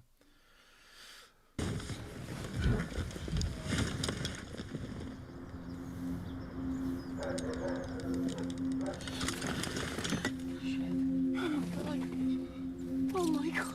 Put your hat on. Come on now. 72 to uniform. Contact on Suffolk Street. We have shots fired. Over. Shots fired. Shut it. very realistic response. The first thing I do is like, is my body cam on? Like that is. I can't tell you how many. We were lucky. Our body cams. We had like a wristwatch basically, and so I'd have my physical watch on my watch for my remote for my body cam on my right hand in case I had my gun on. I could poke it, and then my wristwatch on my left hand. And the second the gun came out, almost instinctively, I would punch the center button for my body camera to make sure it was kicked on. Listen for the bloop bloop, and then you'd go handle business. But that was a. Did your body cams go on when you activated your emergency lights as well in your car? Yes, those times we got lucky, but even then, especially on the older cars, it wasn't across the board. The Tahoes, yes, those came almost pre-built with those in when we ordered them, but some of the old Chargers didn't, and so we wouldn't trust it and still push the button because we're like, I want to make sure this is on. But that was a very realistic response. This was what got me interested in this clip. I don't know what happened to you. Shout out to the emergency button. And that is precisely how every single police officer acts when a emergency button goes off. It's a very specific tone you get for emergency calls like that. I'm going to admit when I was I'd walk around people. I'd walk up to them, hey, what's this button for? Press it and then run away. Wow. The adult in the room, clearly. The adult. He was subjecting. You know what's funny? I bet where Chris was a cop, they were all like, "That's probably just Chris." Every single time it happened, some poor guy's fighting for his life, and everyone's like, "Nah, it's just Chris." It'd be like code 4 accidental, code 4 accidental. And you can't alleviate stress by doing that. We would get them with body cam down. So the Motorola cameras, if you were doing a vehicle inspection, you're horizontal for too long. And it had an auto thing where it would yell at you and say hey, body cam down's going to activate in 10 seconds. Right yourself or we're going to tell dispatch. And every once in a while in a, let's say you had to go, somebody went hidden arm on you. And so it's 3-on-1. You're going to win this fight, but you can't prop yourself up. You're not hitting the emergency button. They would hit it for you. And all sides of town would get notified. Other agencies start getting involved, and you had to quickly get on the radio and be like, we're 10-4. I don't need people coming code to me, but it's a whole pain in the ass. This is very, I adopted the bad habit of every single time the tone went on the radio, I would just say fuck, every single time, but it is what it is. Put the gun down! Armed police! Down. Put the gun down! Put it down! Put the gun down! Put it down! Oh, this so sucks, man. What a shit scenario. Shit scenario, yeah. Let Blondie talk him down. Yeah, no kidding. Okay. She's good at that. You're okay. Stevie, slow down. You almost wish you had a 40 mic. And drill them with it, yeah. Yeah, pepper ball. Because pepper ball is 125 feet. Yeah. You can still deploy it. Yep. Man. Just drill that little kid. It'd be fine. No risk at all. Flip it. Top chill, dog. Hello. Oh man, this I'm not a fan of missed de-escalation again, but in this instance, this might be the one time where it makes the most sense. One, having a female officer at times can be incredibly useful for this very specific thing. I've noticed men tend to respond better when talking to a woman when they're in acute stress. But 2, kids, for sure, tend to do better with, unless they have a bad relationship with their mom. In that case, it gets complicated. What's your name? Dylan, the beanbag's not effective at that distance. Neither is the taser. Stevie, put the gun down. Put the gun down and come here. Woman, no. End of discussion. It's okay. You're all right. I do like what he did, though.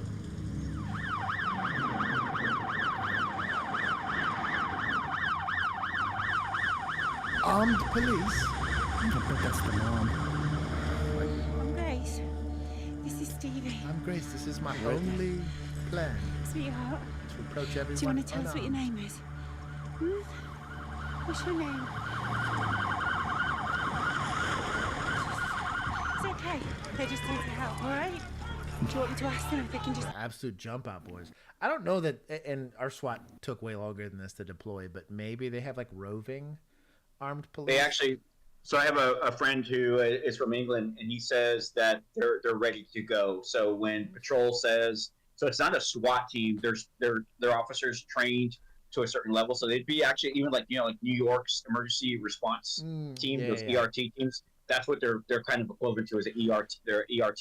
So we had we called them HRTs, so it's high risk takedown units in Fort Worth, and similar to that, they would idle basically, and they would idle throughout the city, typically in hotter areas. And if patrol encountered something, they were there. But that was Fort Worth. We didn't have that.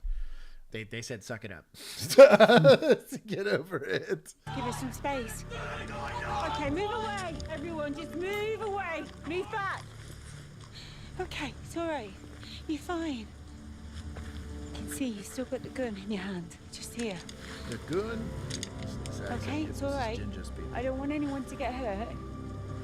So what I'm going to do is, I'm going to move in slowly, and I'm going to take the gun away from you, all right? But I'm just going to move in now. Okay, don't worry. I'm just going to take the gun really slowly, okay? Okay?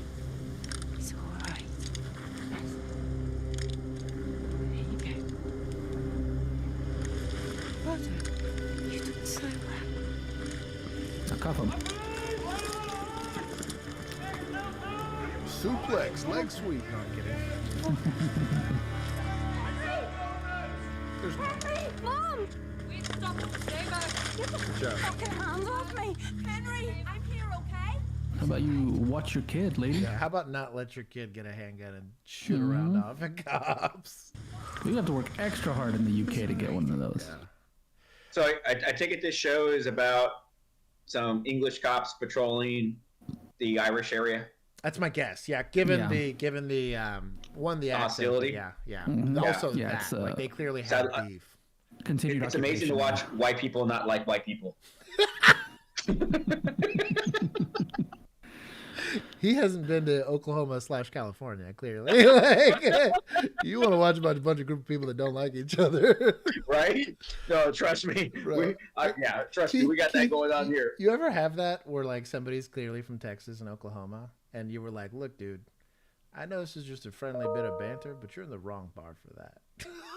Like, hey, wait! If you guys keep doing your breakdowns of SWAT, oh my God! Because I was looking for some breakdowns of SWAT. Not breakdowns. I was watching some YouTube like clips of SWAT, and there is one where he's clearly traveling someplace else, and he gets pulled over by the highway patrol officer, and it's just so horrible though, because it's just like that one.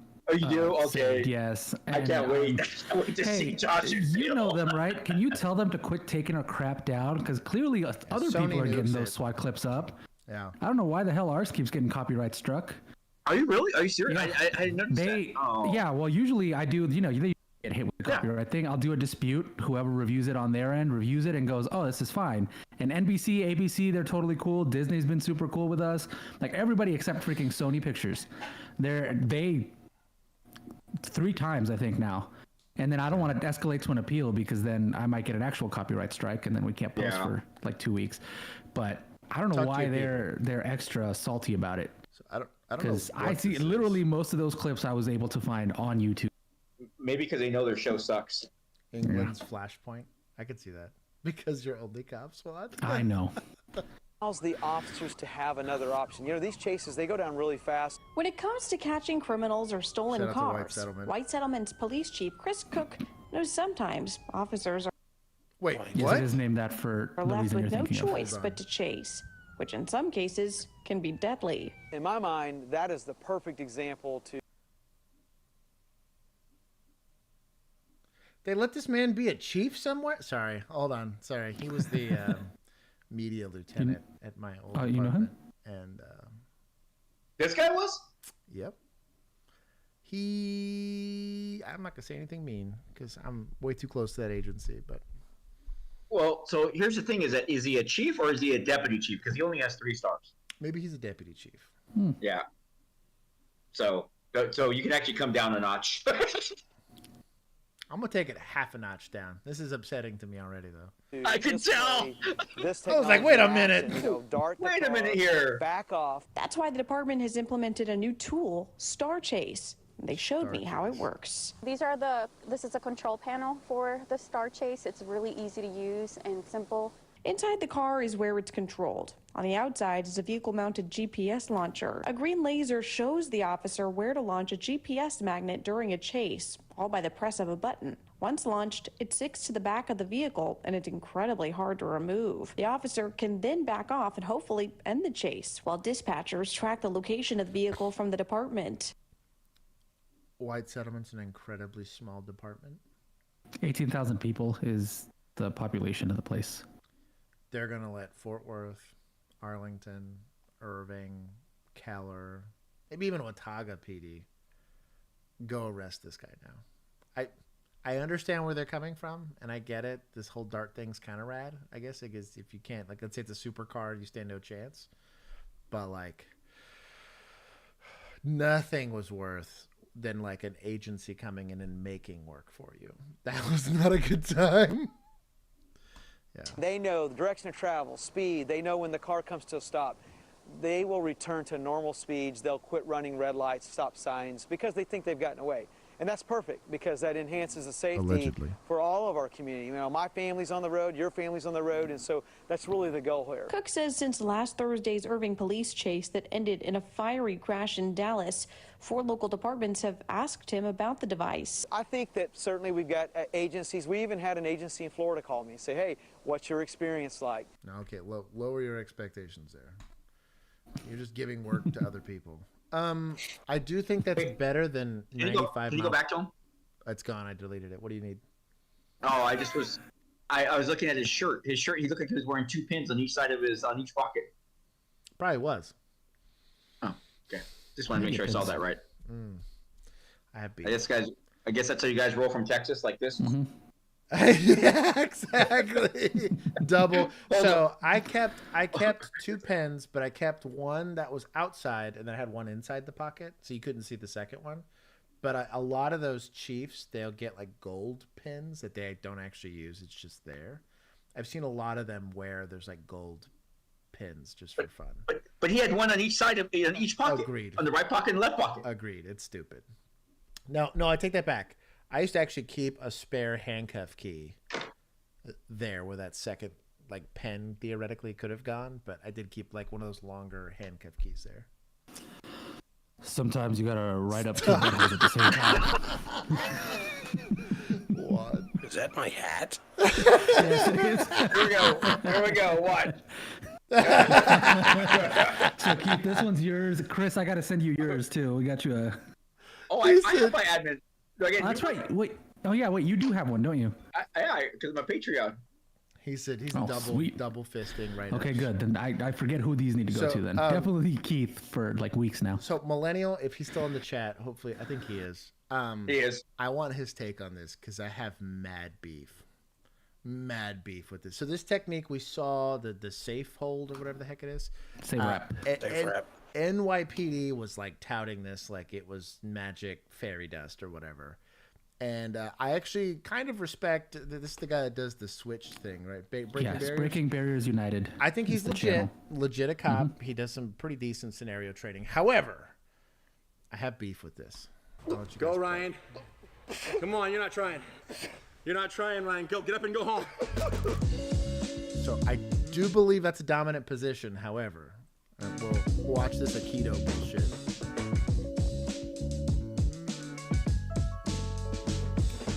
Hey, what's going on, guys? So you guys know I've been a police officer for about over 10 and a half years now. I've watched thousands of police videos. I've had my own use of force. And let me tell you, we got some work to do.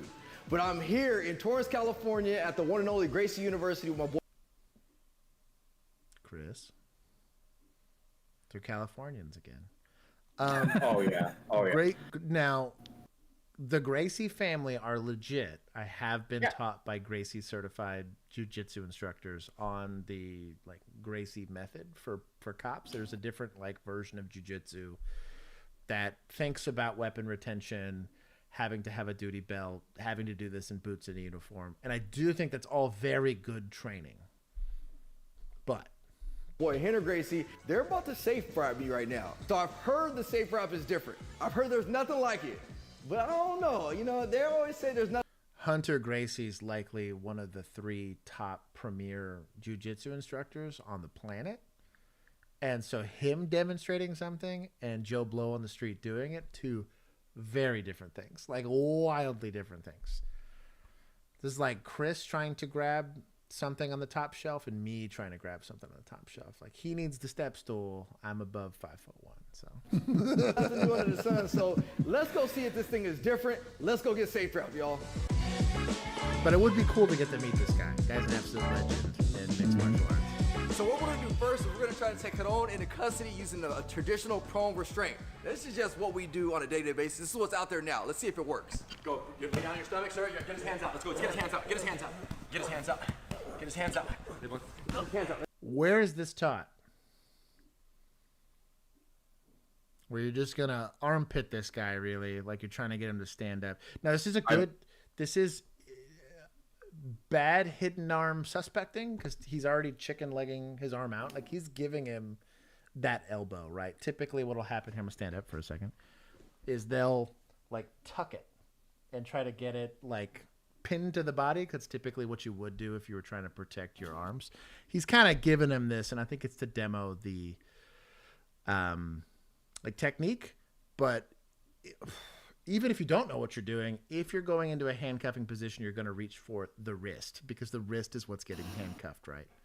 Hidden arm would teach you that this little ringed hand that he has here should actually be snaking down and reaching for the wrist to try to shovel that wrist out from underneath him. I'll see if I can find that actual technique demonstrated, but this is not it. Let's out. Hold him down. Hold him down. No, don't let him up. Don't let him up. Don't let him up. Don't let him up. That didn't work. Go back down. Back down. So what do we see here, you guys? The challenge of the prone restraint. Number 1, if the monster wants to get up, the monster's getting up. It's very hard to stop someone from building the house. Number 2, his hands are tucked, so we're trying to extract his arms, and you felt that, right? Let's be honest. Pulling this arm out. Now, there are techniques that we can use with the knees and try to get in, but they're very difficult. Pull his arm out for real, Ryan. Get his arm out. Let's go. Get his arm out. Bring it out, Ryan. Get that arm out. Hidden arm, and maybe I got to sit down and actually demonstrate this. So in the hidden arm, you'd be doing like almost the exact opposite of this, but one of you would be pinning his torso to make sure that he cannot stand up, and the other person would be trying to fish arms out. And or you can do like a leg restraint. There's a lot of other ways of doing this that don't require a Olympic level of jiu-jitsu training, but this is not it. But I will say this is pretty par for the course, that there's a bunch of police officers that don't know how to solve this problem without punching somebody. Out of there. Get that out. It's going to be very difficult He's to doing say the better least, than most right? body cam videos. And then, of course, we see. what else do we have here? The compression concerns. The Where they're just compression like concerns. reaching. This is what I hate about this training specifically and expressly. I'm going to let him repeat this for a second. Let's go. Get his arm out. Bring it out, Ryan. Get that arm out of there. Get that arm. It's going to be very difficult to say the least, right? And then, of course, what else do we have here? The compression concerns. The compression concerns. They're starting the language of being worried that while I'm taking someone into custody who's actively resisting, whether it's assaultive or not, that I'm worried about the compression of their torso. I'm assuming that's to inhibit breathing, right? Is the discussion happening here, right? My issue with this is, do I then, because here's where you can take that discussion, right? This happened with the vascular neck restraint when I was a police officer, right? I was there, taught the vascular neck restraint. I spent 2 whole in-services, you know, VNRing each other. We would go as far as we could before tapping out to know that the technique was actually working, right? I don't know how many people have been vascular neck restrained and nobody's ever died. But it did happen one time. Everyone and their mother panicked, and the VNR is now considered deadly force across the board, right? Though it shouldn't be. This discussion means you can't, they're going to start policies, and they're going to cite this exact same training to say that you should never compress the torso, which would be next to impossible to do and still maintain somebody staying on the ground without doing something heinous to their knees or ankles or hips. This is my one beef with this. We talk about knee on thumb, knee on thoracic, knee on neck, knee on lumbar. right? It can make it very difficult for him to breathe. It could strangle him from here. These are all concerns. And then not the least of which is we don't see his hands. So at any point, if he turns out and starts, oh, knife, get him, Ryan, go. Clear him, shoot him. Easy. Ryan, why don't you stash that, please? Okay. Stash it in your waistband there. And we're going to start in position 1 of safe wrap system. So check this out. Heat on. And go. Go, Ryan. A very strong and dominant position being executed by an Olympic level jiu-jitsu person. Also being started when you already have his hands. Exactly. That's the biggest issue with these videos every time we watch them is you didn't show me how to get him there. So they didn't start here. Because here's the problem. This was the stimulus that was showcased. This is the problem you're being solved with. This guy is totally turtled on you, right? And has hidden his arms. That's why they call it hidden arm technique, right? They start you here. This is where we're going to start. When does he initially say? Go, Ryan. Start in position 1 of safe wrap Start system. in position so 1. Already holding, already and twisted. Go. And go. You're already completely wrapped up. You are pre-safe wrapped. And that's I don't like this demo for that reason. Go, Ryan. Go, Ryan. Yeah, because can you see this video being used in court? Why didn't you put my client in this position? Fucking exactly what I'm getting at. Well, because the Gracies didn't show me how to get him off his belly first. Yep. Also, worst case scenario, right? Let's say there's sweat involved now. Let's say there's blood involved now, and I don't have a good C-clamp on this wrist, right? Yeah. This wrist gets loose. You're now getting punched. You're now getting whatever. This is going to be an assaultive situation.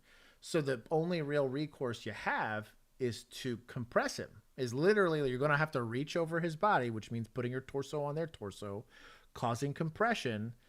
That could potentially be grounds for a write-up. That could be grounds for saying this is not what we demonstrate. If injury comes of that, you might be losing qualified immunity because it's not within the confines of what they're teaching here. They're saying this should be achievable.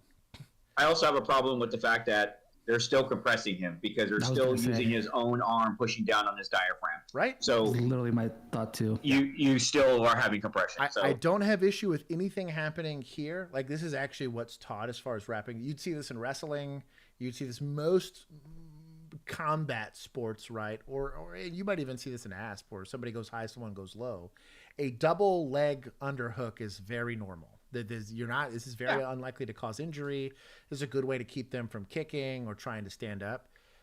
This hand, I think, is relatively achievable because in hidden arm, it would be easy to cheat this arm over. However, trying to pin this other one would be complicated. And it requires a lot of strength as far as grip strength is concerned. So that was going to be my other question too, is if you're, because obviously like these guys are all about the same size, if not the guys holding him down might be bigger than him. Now, if you're a smaller officer compared to the person you're trying to restrain, that does not seem leverage-wise to be all that hard to get out of. A C-clamp here versus a C-clamp here is a very different problem, right? You have a lot less strength in one than the other. Come on, you're I'm gonna give you one other. I'm gonna throw paramedic at this now. Look where the bottom arm is underneath his neck. They're actually putting his chin into his chest, which means now that the airway is not open. Because you do a head tilt chin lift and you put the airway back. So now we can have compression. Yes.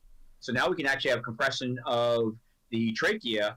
So he can actually have difficulty breathing with that. And due to the fact that you're compressing down on that abdomen area. So you actually have double compression going on. You're technically failing on the not compressing part. So it's a VNR with extra steps? Well, maybe not that. Problem.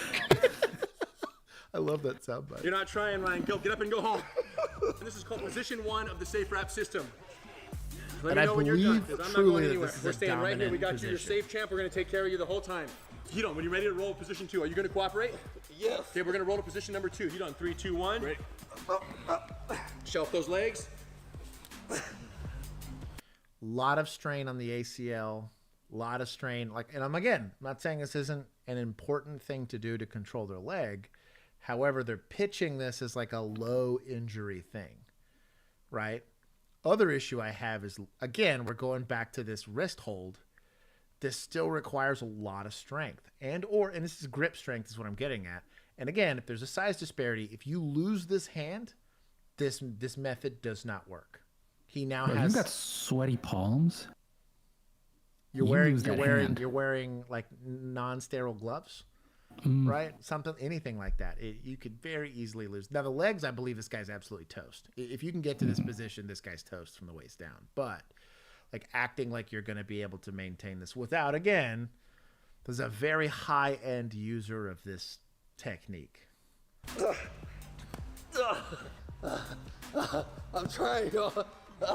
Yeah, like this guy's in a particularly position number 2. So Ryan, there's a knife on the floor right in front of your waist. I want you to grab it. I want you to grab it. Put it right there in front of you. Yeah. Go, Ryan. Get that knife. Can you get the knife, Ryan? No, I cannot get the knife. More importantly, Ryan, can you breathe? I can breathe. Ryan, are you in pain? No, I'm not in pain. Okay, are you being choked? No, I'm tired as ever. No. Okay, I give up. Okay, so eventually, here's what happens, friends. Ryan has said he'd give up. He confirmed that he did not get choked. He did not get his lungs compressed. He did not get joint locked in any position at any point. Is that correct? All of these specific phrases are being pitched in this technique for a very specific... And if it's for the ends of taking like really bad administrators and saying, hey, you should pay for this training because we can achieve all this, maybe I forgive it. But this is coming from a place of ignorance because they don't realize the legal implications you're now placing on use of force. Like if any of this is considered credible and these guys are able, this is a credible witness on a witness stand to pull and pay for, to say, hey, it's a subject matter expert of a world-class user of empty hand technique, right? This can absolutely destroy and potentially legally jeopardize an officer trying to go hands-on if they get this to proliferate more because of the way they're selling it. They're not selling it as effective. They're not selling it as a way to get them in a handcuffing position with the least amount of injury. They're saying you have no joint pain. You have no compression. You can totally breathe. So they're going to try to say what they're trying to sell here is this concept that you can do all of this without causing any injury to the individual. Well, but listen to him, Josh. Listen to his talk. He has 2 to 3 word sentence dyspnea, and he's saying he's not short of breath. Okay, so there's something going on because he's not talking in full sentences. Yep. So he's tachycardia for sure, sure, right? And if you have, I don't know, a pulmonary embolism, like you're dead, like already. You were dead the second you hit the ground, right? And once again, what did they talk about? The reason why they wanted us off the carotids, because of the simple fact that you can dislodge any type of plaquettes in the carotids, which would then cause the embolus. Yep. So, and look where his arms are at. That's correct. Because he's cooperated, we're going to transition into our lateral handcuffing procedure. Oh, I can't wait to see this now. Hold on, assist me with this low feed right here. Ryan, you're going to stay still. We want to sit you up, Ryan. Okay. But in order to do so, for your safety and for ours, we need to handcuff you. Do you understand? Okay. Hold on, take this low feed. We're going to sit him up, and we're going to gently sit you up in 3, 2, 1. Hey, Ryan, we're here. We're taking care of you. Okay. You safe? You feel okay? Yeah, I'm good. Are you going to cooperate? We're going to finish this. I believe that arm belongs to him. I think even if you didn't have a good, like, let's say he loses this grip, only because he's pinned his torso. Like he's pinning his torso with his torso, and he has, like, he's able to kind of use his, like, body here to pin his arm. This is a very dominant position.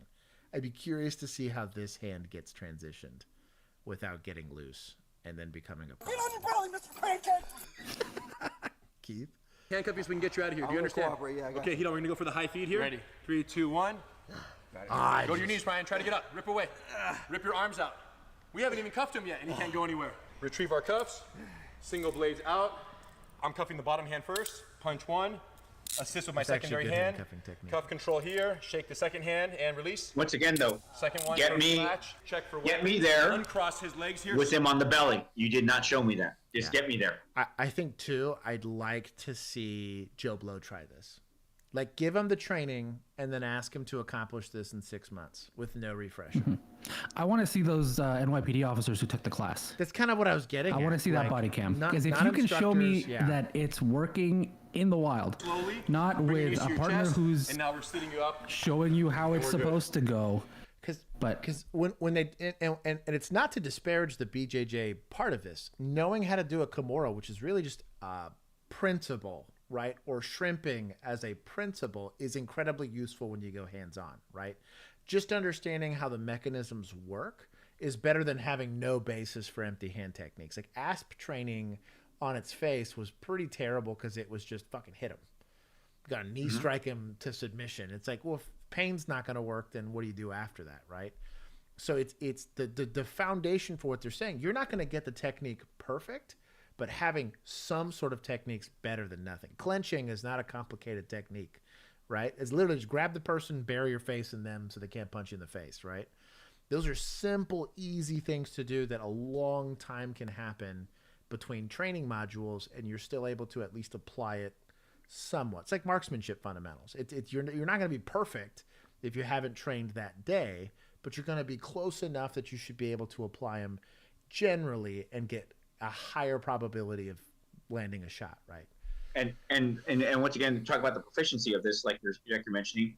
Like, look at state of California. You get your initial arrest and control class in the academy. Yeah. There are so many different academies teaching so many different techniques. And then you go back to your home department. You're only required to have arrest and control 4 hours every 2 years. You're not going to be proficient with this in a 4-hour training class given every 2 years. Yeah.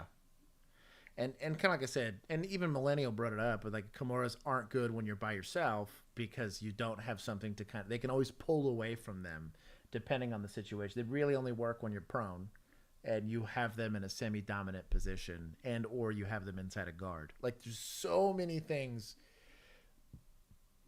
If you could have like a class every 2 months on this, full send. I bet you could get every single officer pretty proficient and be able to deploy it. It's just you can't. We can't even get them to do legal updates every single year and remember all that stuff. This is what I hate about it is because fights are messy. They're going to make you take this training once and they're going to act like you should be able to safe wrap every single person you get into contact with. And if injury comes out of it, they're going to try to label it as police misconduct or an abuse of authority or a bad use of force. And then you're having to deal with, well, he T-boned the intersect, my patrol car, so I shot him. And you're like, yeah, it's a good use of force. Like, well, we don't know if it is. Is that car deadly force? So on and so forth. Like, that's kind of my beef with this. They're teaching him how to do it. So just hold that, wrist behind his quad pin. So I'm trapping.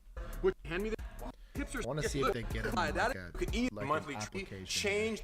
So the question is, what can an officer learn in 2, 4, 6, 8 hours a year, or maybe 4 hours every 6 months that can absolutely change the outcomes, safer and more effective outcomes for all parties involved, especially when we consider the fact that the majority of uses of force, physical fights with aggressive subjects, take place in multiple officer scenarios. If you're tell that to a deputy.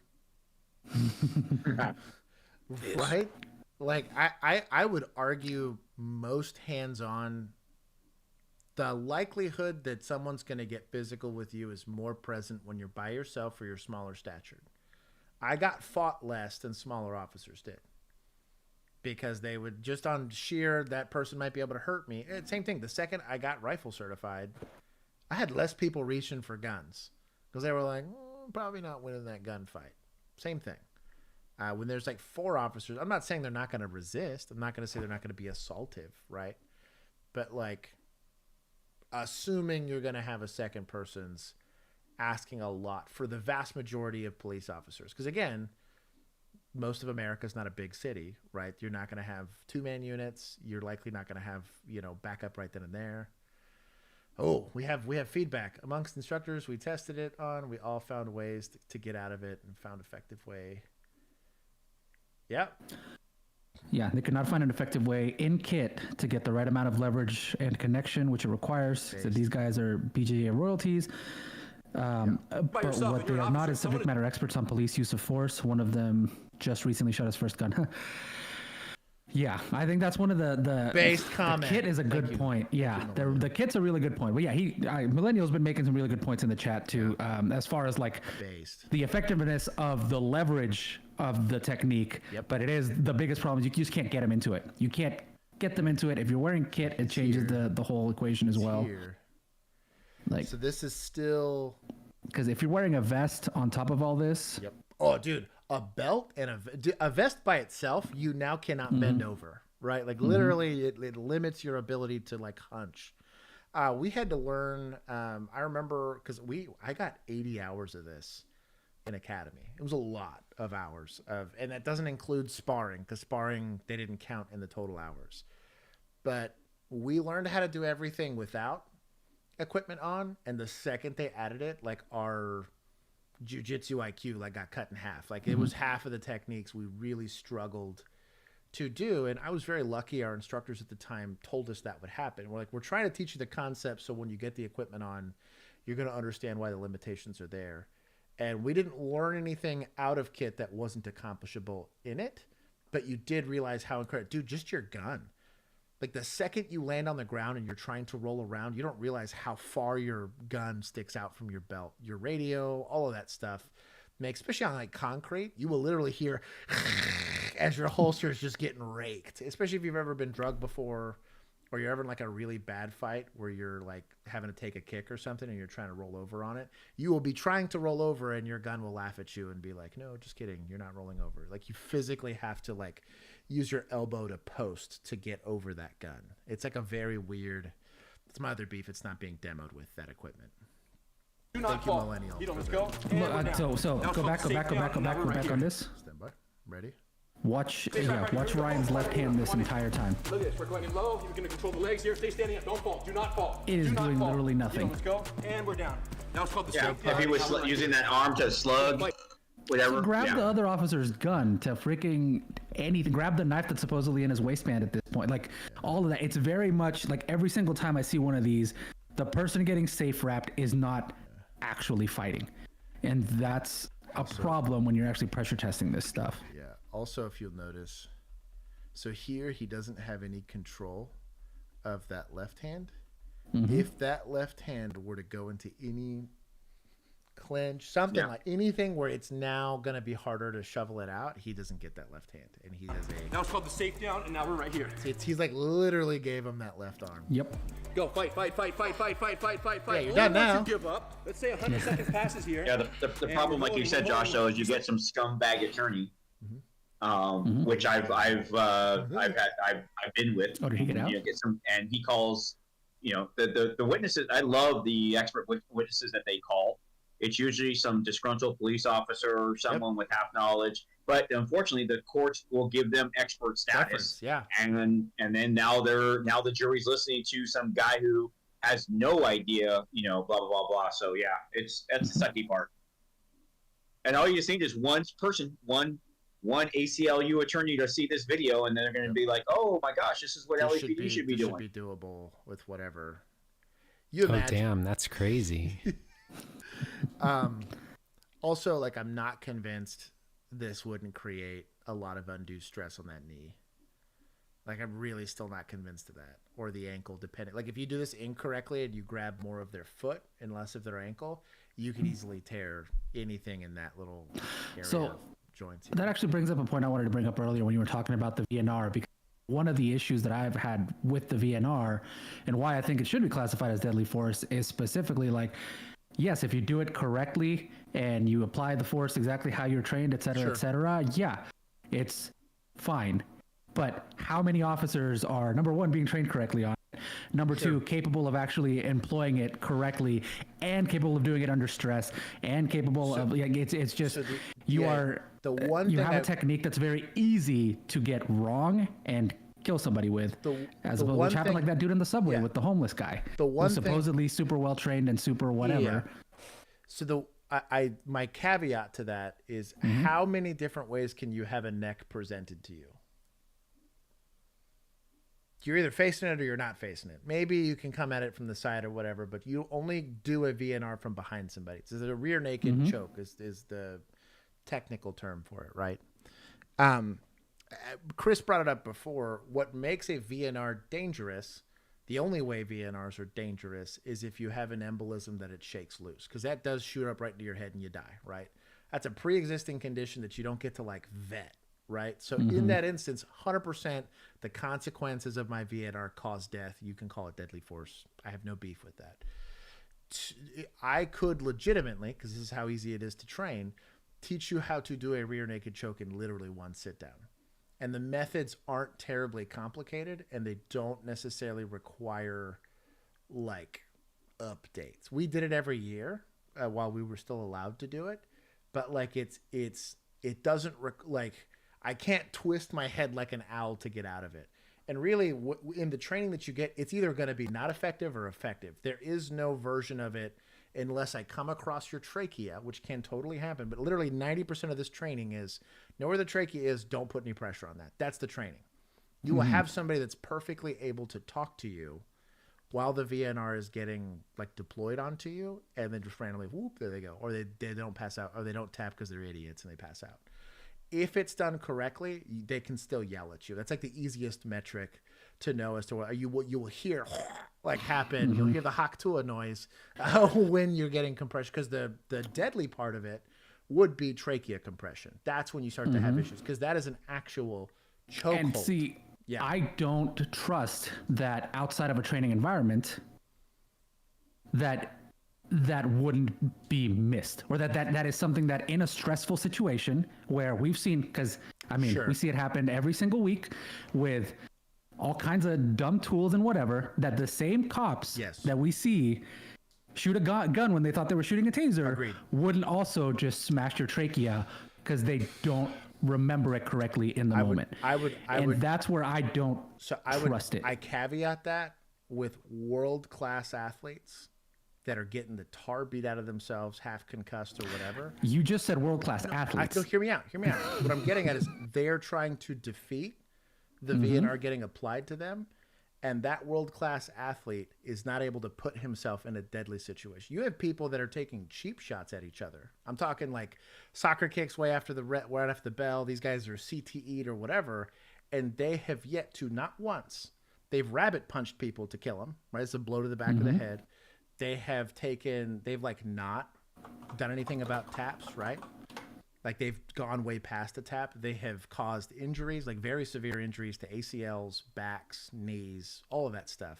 Not a single long-lasting injury has ever happened in the history of combat sports tied to a VNR. I would be shocked if you could find a single example of it. That's my only caveat to it. It's not, and it has nothing to do with it. It has nothing to... Right, but you're, again, comparing athletes who this is their job is literally to apply these techniques, and somebody who's getting training once every 6 months. But they're not going to ever get an opportunity to apply it perfectly. They're only going to get poor choices, like poor options, if that makes any sense. Right, but that's policing, though. Agreed. They're in the exact same environment. That's what I'm getting at. You would be more likely to injure somebody with an errant punch than you would a VNR. Well, and you say again in combat sports, but yet you had a guy literally do this to a homeless man on the subway and kill him. Agreed. And we know that story, and that just recently happened. Who was supposedly trained and was supposedly had like... But what killed him was likely an embolism, not the VNR necessarily itself. Does that make any sense? Like they could have compressed his torso and killed him. Or tased him. And I'm going to go ahead and I'm going to read... Yeah, I'm here for it. No, just because Millennial also, as the instructor that he's got, he said, the neck is easy to injure during a VNR, even from behind, an inch or two off, and now you're sweeping the windpipe over the blood lines. Sweeping the windpipe is that's the biggest concern, is because the windpipe, absolutely, you do that incorrectly, you have very awful damage. That's why they don't teach punches, really. You miss a punch and you hit him in the throat, could absolutely... become a fade that could be considered deadly force, right? Kind of the same thing. You punch them in the back of the head. Body slams, kind of the same issue. Sweeping the leg, right?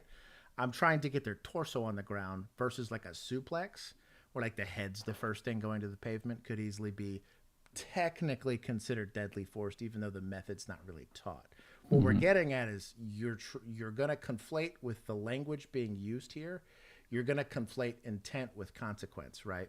And so, like, if I'm trying to, even if I'm not just trying to VNR someone, I'm just trying to pull somebody off of you, and I just happen to grab around your torso and it looks like a VNR, because of the language used around it, the second your arm goes anywhere near that person's head, it's a VNR, it's deadly force. You've completely lost qualified immunity, even if the intent wasn't there. That's my only issue with, and that's kind of, we talked about the legal implications around the way they're discussing the technique. Is that it's going to start to be leveraged as case law, or it's going to start being leveraged as what the experts have to say.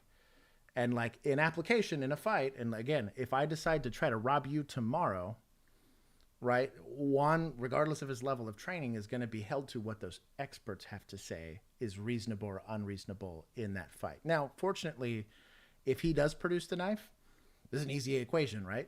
As long as the knife's being produced.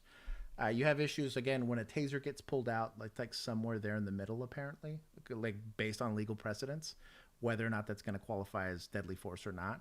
If that person, remember the call where the guy choked the officer? We just did it last week. Big cop, and he's like hulking out or whatever. That split second, under the same subject matter expert criteria, you shoot him right in the forehead, technically. I could goat someone into putting me into a headlock and then shoot them directly in the face. Like, according to the way that they're trying to lay this out, it's deadly force. If someone lays on top of me, am I allowed to shoot them now? Like, no, right? Because that's going to be considered unreasonable, but they're applying that level of force question to law enforcement. That's why I have issue with it. It's like you're not allowing both. And the same reason why I don't like Chen using her door to take down a suspect that's just running. That's 100% deadly force, right? The unreasonable application of force. People who are not used to having to deal with the legal implications of what they're doing are starting to make decisions on what police officers should be trained in. That's my only critique against the Gracies right here preaching this, is that they're not ever worried about the legal implications because they've never had to be there. They will likely never be in the situation where they're, even though they're literally the most, mind you, they'd win every fight they got into given who they are, right? But like, it's a complicated equation, and I don't like how they're trying to now make very specific lines in the sand in a like empty hand combat situation, if that makes any sense. That's what and I think my point with the VNR specifically was to tie it back into why I brought it up originally is the expectation that your level of training should be at the level of the Gracies in order to effectively use this. Like that's where your training should be in order for the expert testimony to apply to you. And it's not going to. It won't. And therefore, and so it kind of ties right back into it of like, when we're watching this, these are Gracie athletes who are fully trained in this. This is their job. This is all they do. Even instructors, you got to imagine that they're instructors. That's all they do.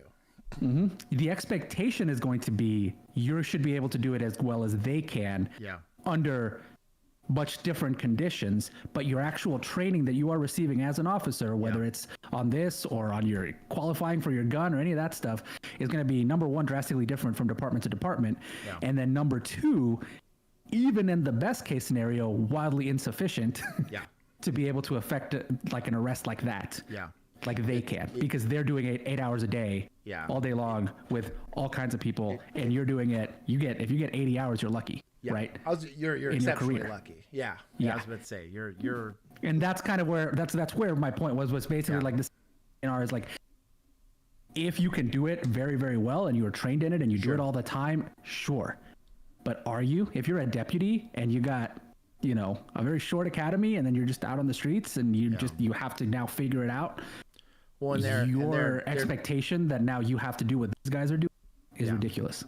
Yeah, and there's elements within it, but we'll move on after this. There's elements within it that I think are good. There's a lot of stuff in there. If you have somebody that you can get into that position, it's great. It's just, can you get them into that? If you have somebody that just happens to be very wiggly and somehow gets themselves into that position, awesome. Also, use it all day long. You got to imagine, but it should be like one set of tools in a very large tool belt that applies in a very specific instance, and not the expectation for, if you're taking somebody down and you have 2 officers, how you're supposed to do it. Yeah, and that I can understand. Like I said, it's a weird. It's the legal arguments that happen after. It's kind of why we break down on the body cam side of it. It's why we discuss it a lot. Is like authority's going to dictate whether what you're doing is kosher or not. Whether or not you have. I love the comments that are always like, "Well, you shouldn't be worried about what people are going to think." It's like, well, the court's going to worry. Yes, Well, the jury's gonna worry. Ultimately, my decision. Get a lot of those from cops where they're like, "This is not. You should not be worried about whatever." Like, no, you should, because you might end up in prison if you don't. It has to seem reasonable. You need to think about it. Part, right? Only right here on Fox 5. We were there, and the only TV crew along for what police call the takedown of some of the most violent gang members they've ever seen. All right, Lisa Evers joins us now with her exclusive look. That's weird how excited they were about this exclusive. With the NYPD, Lisa. Well, Steve and Natasha, we had that firsthand look at how the NYPD is. Why are all these dudes wearing hats? Is this like? I'm a younger person. Donated. I'm a millennial, right? So I come from the generation that wanted the facial hair and the visible tattoos and whatever, all the cool whiz bang stuff. That's a bad look.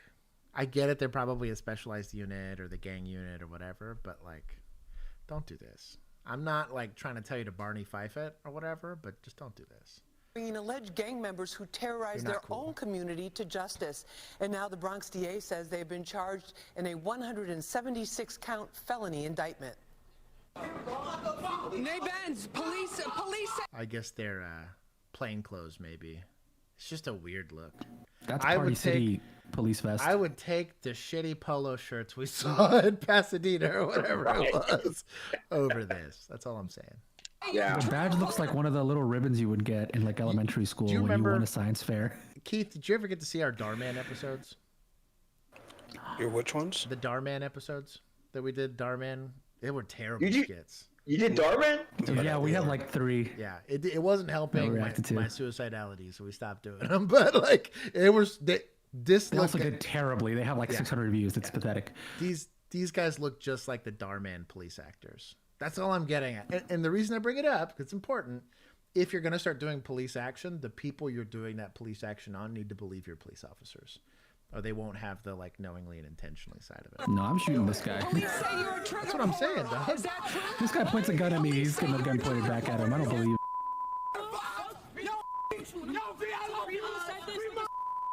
Oh, they daisy chained him. We're here at a secret undercover location in the Bronx where NYPD detectives are getting ready to launch a manhunt for nearly 24 gang members wanted for serious felonies, including murder. It's a Lisa Evers exclusive. It's before dawn on Wednesday. It's a lot of cops. But NYPD detectives from the Gun Violence Suppression Division, called GVSD for short, are joined by detectives from Bronx precincts and warrant squads for this important mission. Look at all these people. Dan said, love the vest that fails to cover the lower organs. Yeah. Look, crop top vests. Look, crop top vests. Hey, they're for style. Caused by teens, young men, and a few women who engage in running gun battles with their opposition or ops at all hours of the day and night, no matter. I hate that they use the word ops. Let that die. Who's in the way, right in their own community. These cases are the single most impactful reason that shootings trend downwards. The targets are 20 members I believe of the he's a cop Slattery based on that gang. Yankees hat. It's hard to overlook, dude. It's so hard to Based out overlook. of Slattery Playground in the Fordham section of the Bronx. If you come around It's very hello, fellow two kids. on, that's when it fills up with all the gangs. Investigators say they're responsible for more than a dozen shootings and attempted murders. It's almost like they were competing with each But other. with each other, right? To see who could shoot more times. The Slattery crew, also known by other names like Slaughtery and S-Block, allegedly took aim at their main opponents or ops, other young people, for no good reason. Investigators say the hatred is fueled by inflammatory disses about murdered ops and drill raps posted on social media. I'm not going to let them play this on my thing here, but this was very common. Shout out to Arlington Urban for always giving me the scoop on whose ops were whose ops or whatever. But I can't tell you how many disc tracks we would have to watch to figure out, like, okay, I think I know who this guy is. I think I know who this guy is. Let's go start doing some traffic stops. We had a very good gang unit on my side of town, and they were very good about that. They're like, oh, dude, another album just dropped, dog. Let's be one of the 5 people who watch this so that we can take these guys to jail. Like the shooter in this video, says Deputy Inspector Craig Edelman. They're shooting at each other with a yellow school bus filled with kids in between them. Making the community safe again is their passion and purpose.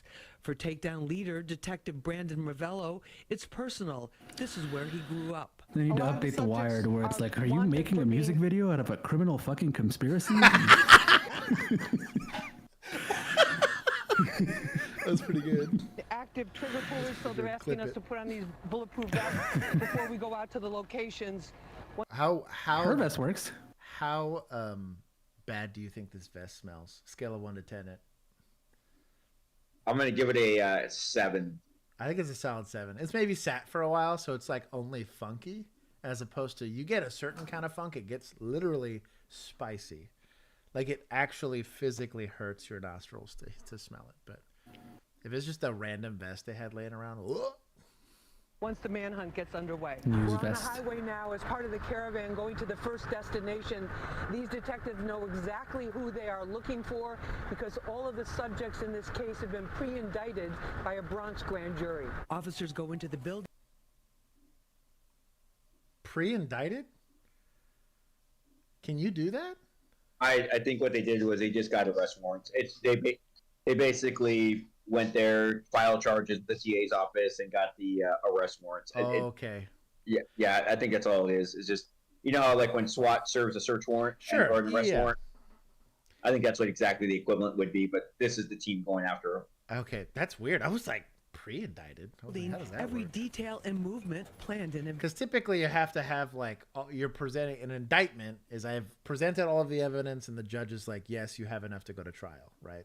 Yeah. I think that you have PC for the arrest, and now I believe you have enough evidence to actually formally charge this person.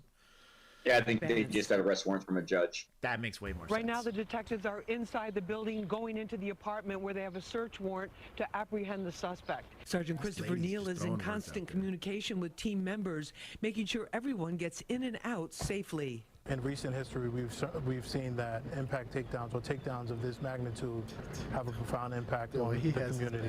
What's going on here? I love you, babe.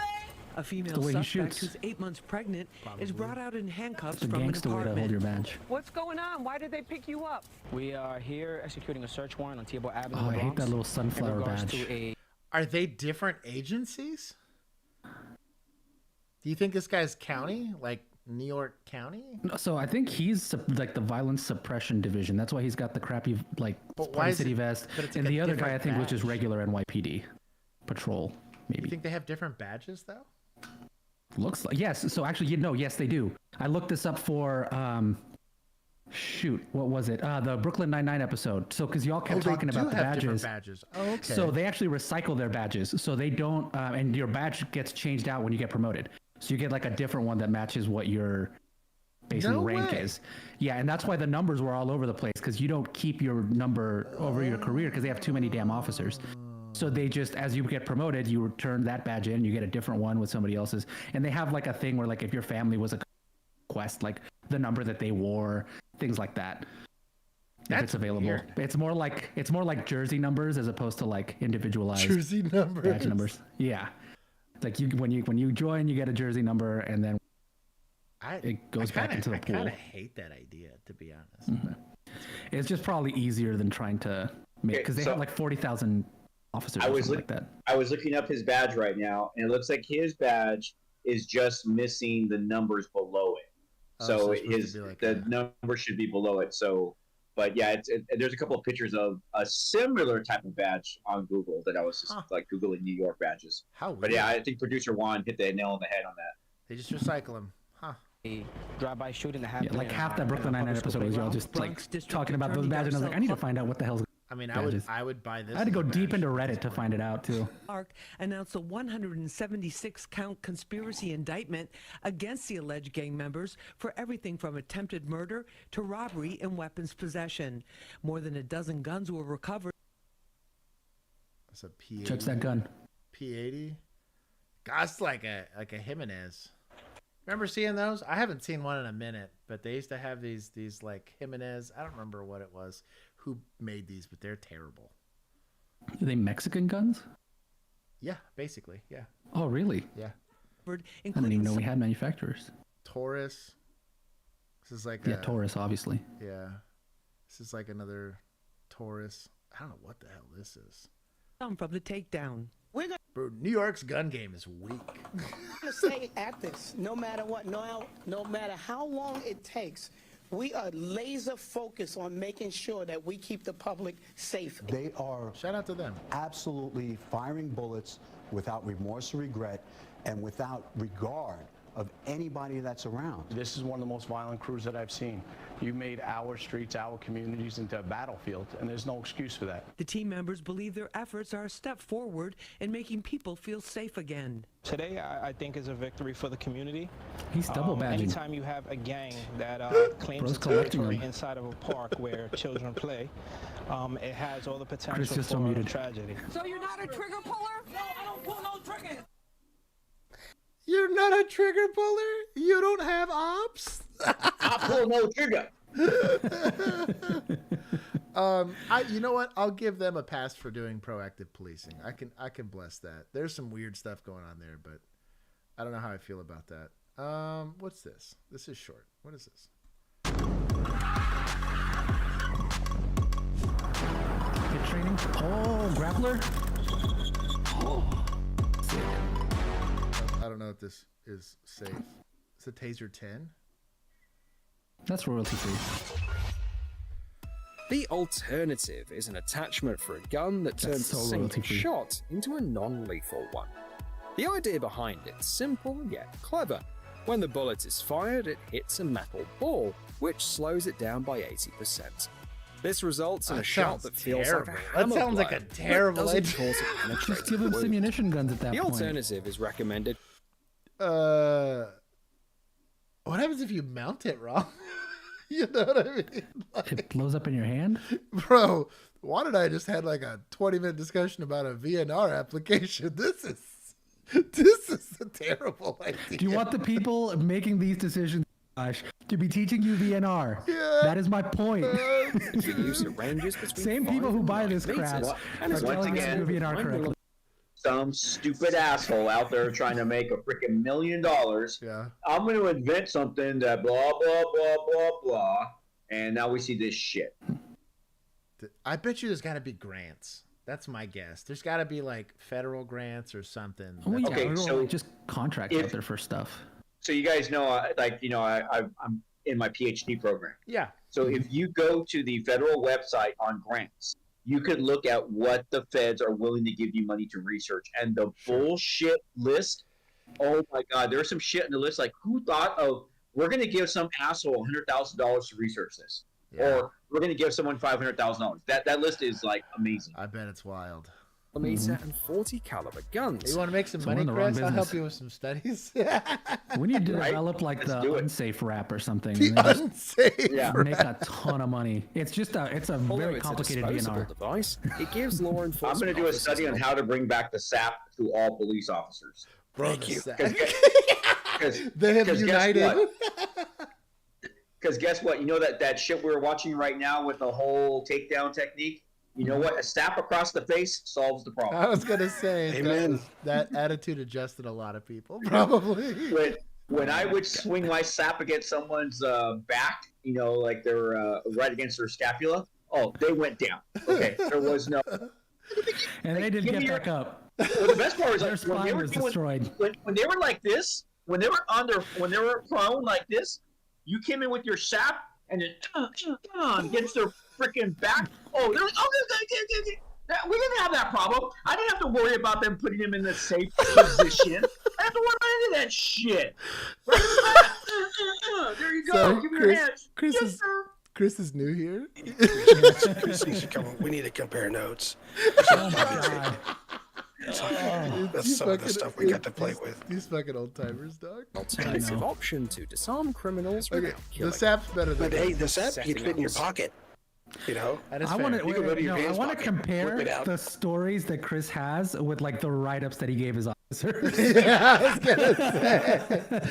Because I guarantee you, they were like accidentally tickling somebody, and he's over here writing them up. Conduct of you made them uncomfortable with unwanted laughter. There it is. Oh man, it's just old-fashioned police work actually still works. Yeah.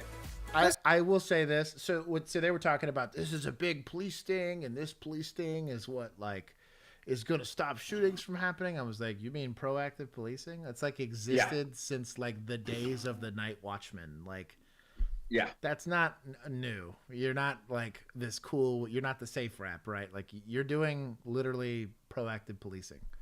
Like that idea behind law enforcement and peacekeeping was proactive, right? It's the nature of it. That's where our nickname comes from. Cop, constable on patrol. Yep. It wasn't sitting around doing nothing. It was someone walking around looking for bad people doing bad stuff to good people. Yep. Boom. It's not I thought it was because of the shiny copper badges. Stop.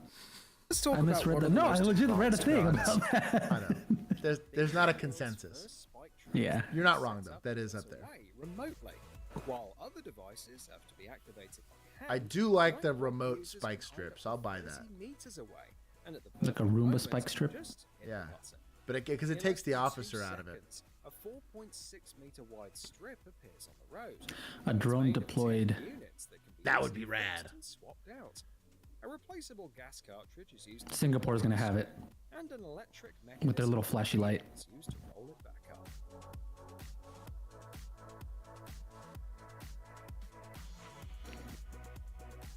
I've never used a spike This strip. feels like spin class.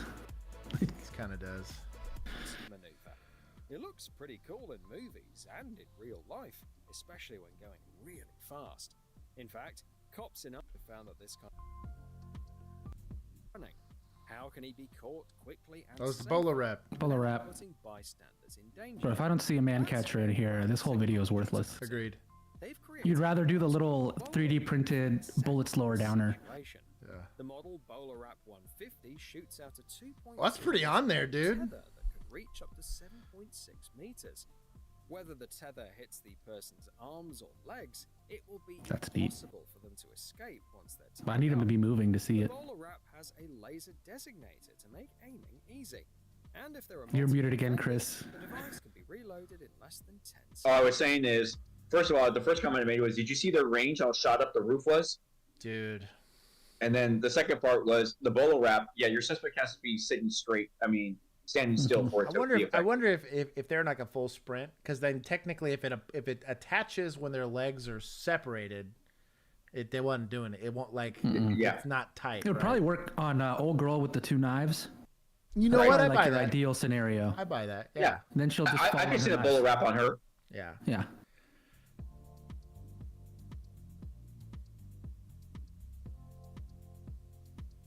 Bowler wrap deployed. Gives officer times to rush in. Well, not with no injury. I mean, this is concrete. The police have another tool in their arsenal, Guardian HX. What? This pneumatic system shoots out GPS beacons, which can be Oh, that's used for rad. high-speed Oh, that's what White chases Settlement in had. more low-key Yeah. situations. For example, a police officer could use the I think Guardian HX to secretly There's a couple of departments in DFW that have these, because I remember seeing articles about them.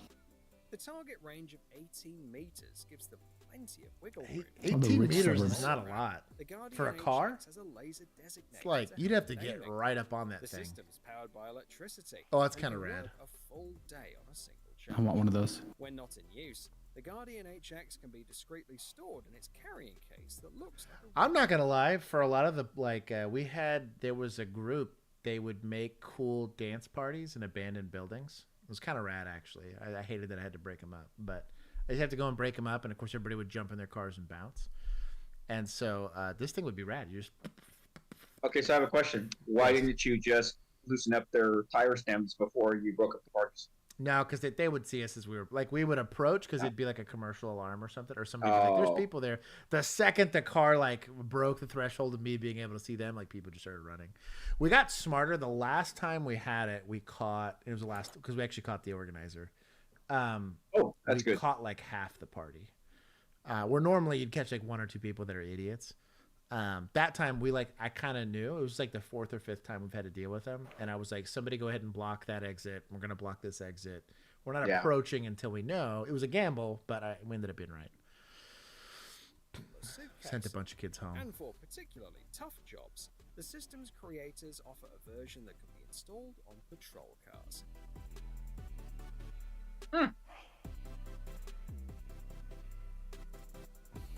They're taking all the fun out of being a cop. Kind of, yeah. I remember saying this when I was still on patrol, that they're eventually gonna look back and be like, "Y'all used to kick in doors." We're like, yeah. Y'all used to hand fight suspects. Oh yeah. There was no rules. Even I had way more rules than Keith and Chris. I had way more rules, and even just like leash. They had a lot more leash than we did to do stuff. Looking for a device. What is this? This is the sound thing. Protesters. The sound cannons from American Technology Corporation. That's that Greek laser beam that Archimedes made. So I actually, Josh, went to DuPont, and I got to stand in front of one, and it made me so sick when they put it on. You get nauseating sickness. They made the poop ray. What is that movie? It's from a movie. I don't remember who it is that's got this. I think it's. I mean, it is real. I think that's Or- they got it from a real thing. Shout But out- This is what the Alrad. Dylan put it there. Alrad. That's what it's called. So, shout out to my Warhammer fans. These are basically noise marines. That's what Singapore was pretending their little hypersonic thing was. As loud as a gun being fired right next to your ear. The sound can be directed in a full 360-degree range. What a bad day. And when used as a signal, equipment. Yeah, man.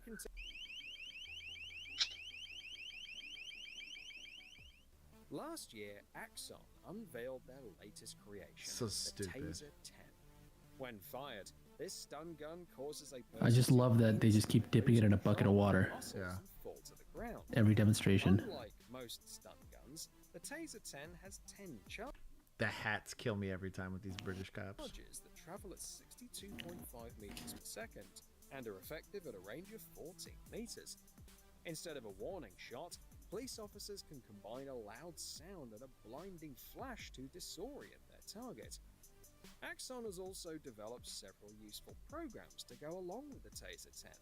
Axon VR helps police officers practice their aim in virtual reality, while Axon Evidence generates documentation that might be helpful for reports. I tell you what, that's getting solved here in Texas with the big iron. You ain't getting tased. Like, I'm sorry. I think my issue is when you see the civilian deployments of the taser. I was like, OC, I totally get. Because OC, you kind of spray them and leave. But, like, not tasing them. Like, why would you tase them? Like, what does tasing accomplish you? Because then it's going to stop hurting, and they're going to come back after you. Like, I don't know. Also, can you just, like, let's say you're, like, making it easier to kidnap people, probably, at this point. Like, this is sketchy. As he went to bed, he couldn't stop thinking about what he'd seen. In the middle of the night, he woke up with an idea. The grapple. Oh. This system for stopping That's a cars huge may one. not look as flashy as some. I think that was just like the concept. Yeah, because there's no way you would be able to deploy that thing. The front of the police vehicle is used to hit the wheel of the car being chased, bringing the pursuit to an end. How many The grappler transmissions did they system looks ruin like a with these reinforced demos? bumper, and it doesn't interfere with driving. And it's already been used to apprehend over 600 criminals. Yeah, I can see a couple of trannies gone.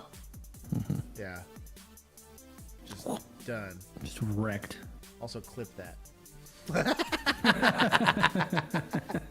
Gonna get Chris in trouble. Is endless. Great. This product is Got it. downright shocking in terms of its combination of weight and effectiveness. Weighing just 24 kilograms, the barrier can be set up in a minute without any tools, and it's capable of stopping vehicles ranging from motorcycles to 7.5-ton trucks, traveling Damn. 48 Oh, that's kind of kilometers per rad. hour. The creators of MVB-3X are confident that there's no other type of barrier with the same ratio of barrier weight and stopping Oh. distance. Plus, MVB-3X meets ISO and ASTM global standards. Dang. That's kind of awesome though, because if you're trying to like protect again roadways or anything like that, parades, like it's easy, it's lightweight, it's probably cheap, you know. But you're How much did they say it jacking weighed? 50 pounds. That's not bad. Yeah, dude, that's Like pretty. each individual thing, right? Yeah. Now, I want to see that thing stacked up in a patrol car though, to see how much space it takes up for the whole.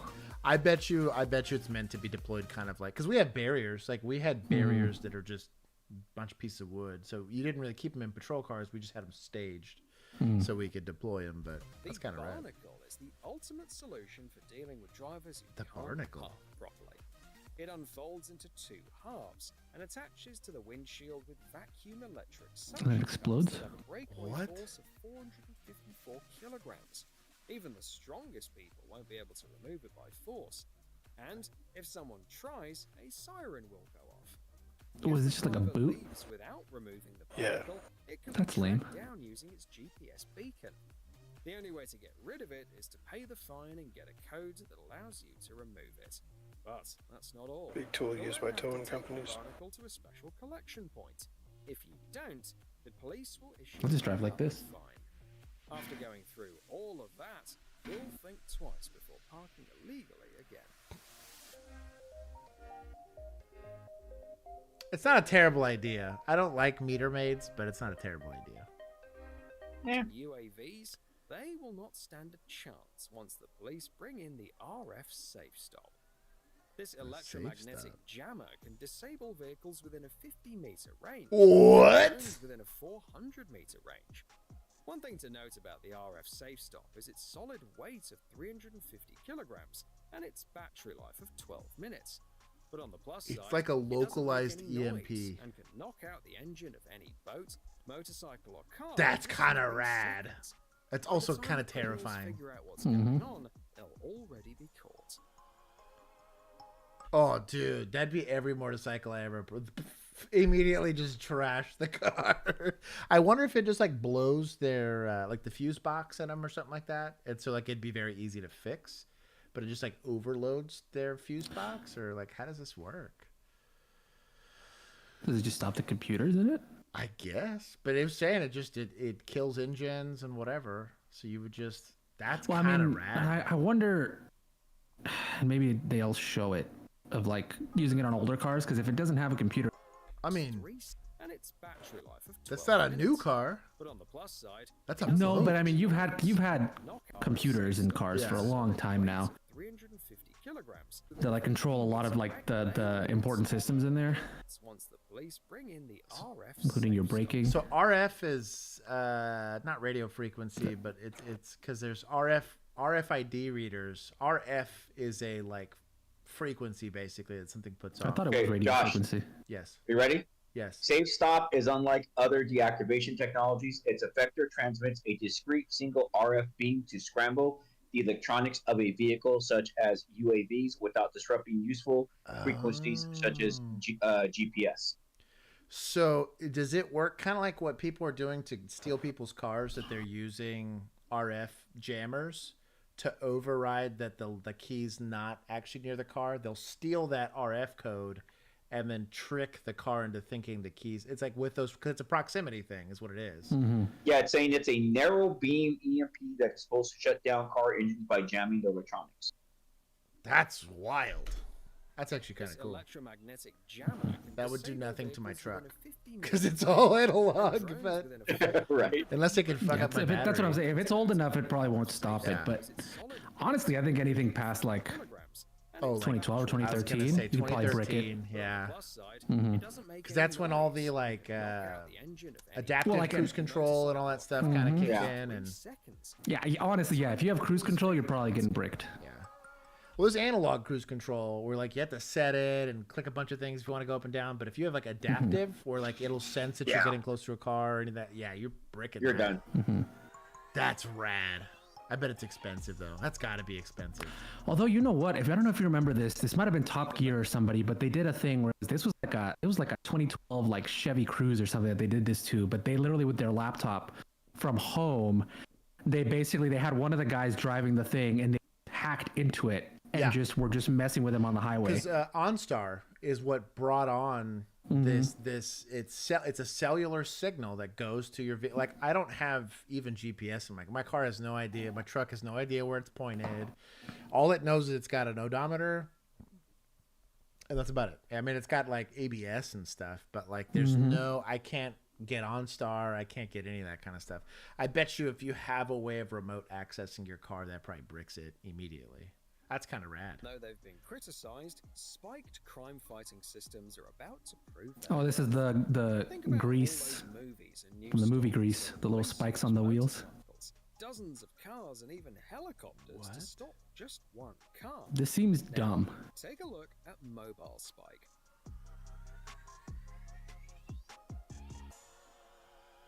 I feel like that would be This hard. system, I feel like a dude with a pocket knife could accomplish this.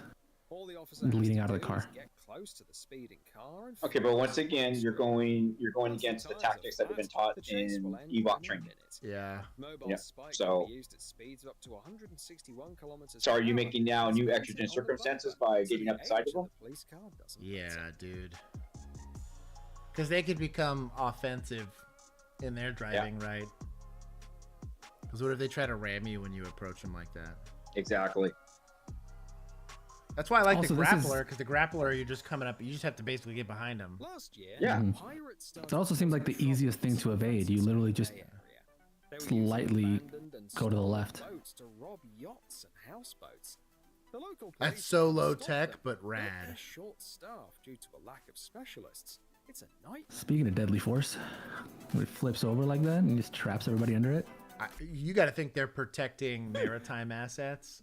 You're lucky. That's this for is what's Somali happening. pirates. Yeah, yeah. I mean, you got to because you got to imagine like it's a now in like just a lazy river. I could see this being considered kind of overt, but imagine if it was like a port, right? Or if it was like a major infrastructure thing. Even your local like water treatment facilities got like electrified fences and all that kind of stuff. So this isn't too egregious. I wonder if the folks at vessel arrest systems have heard about this. They make barriers that could help improve the situation. These barriers are placed in high crime areas of the water and can hook and block the propellers of passing pirate ships.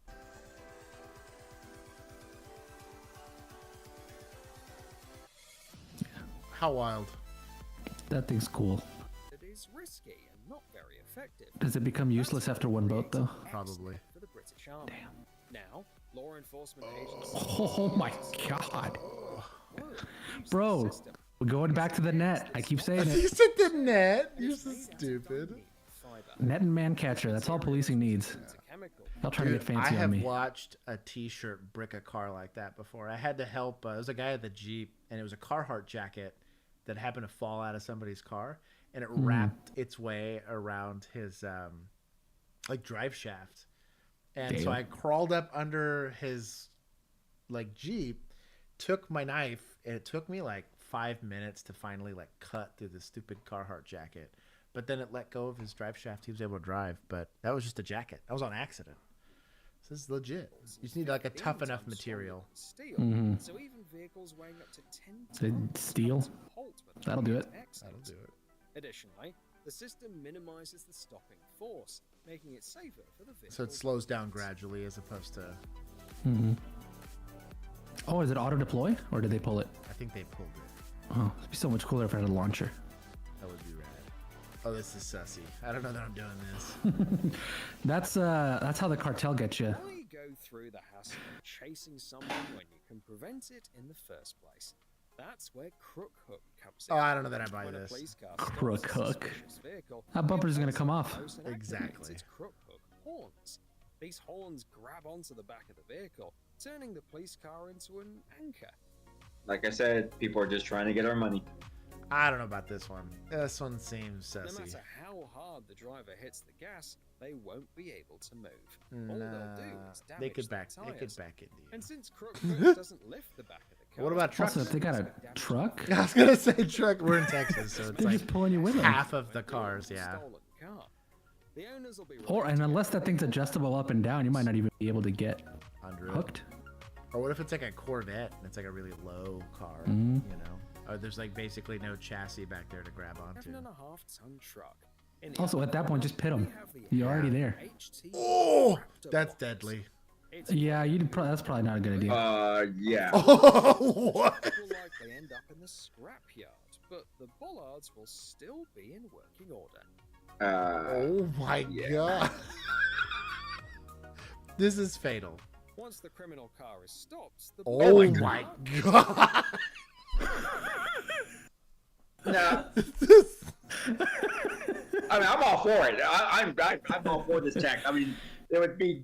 I would be giddy I with was just- pleasure to I was- watch the car fall apart. I just didn't expect that. I was like, wow. What in Yeah. the hell? That's impressive. Ambulances, as well as police cars. I just basically cleaves these trucks in half. The HT1 Raptor rises to a height of about a meter in just I'm assuming this is for like military. Yeah, this has to be uses or military something. application.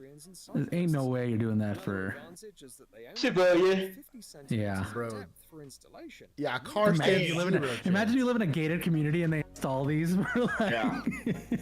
You not come in. It's like the Maginot line, but it's You're too poor to be in here. Cobra cuffs might sound like the name of a Cobra cuffs. Oh, I think we've talked about these, haven't we? The name of these disposable I've seen like handcuffs. zip tie Compared to cuffs. their metal counterparts, they may not These are look as just impressive zip and tie actually cuffs. resemble Are these Fancy not zip just ties. flex cuffs? However, they can hold Yeah. even the most violent trouble. Did they reinvent flex cuffs? He had to help him get in there.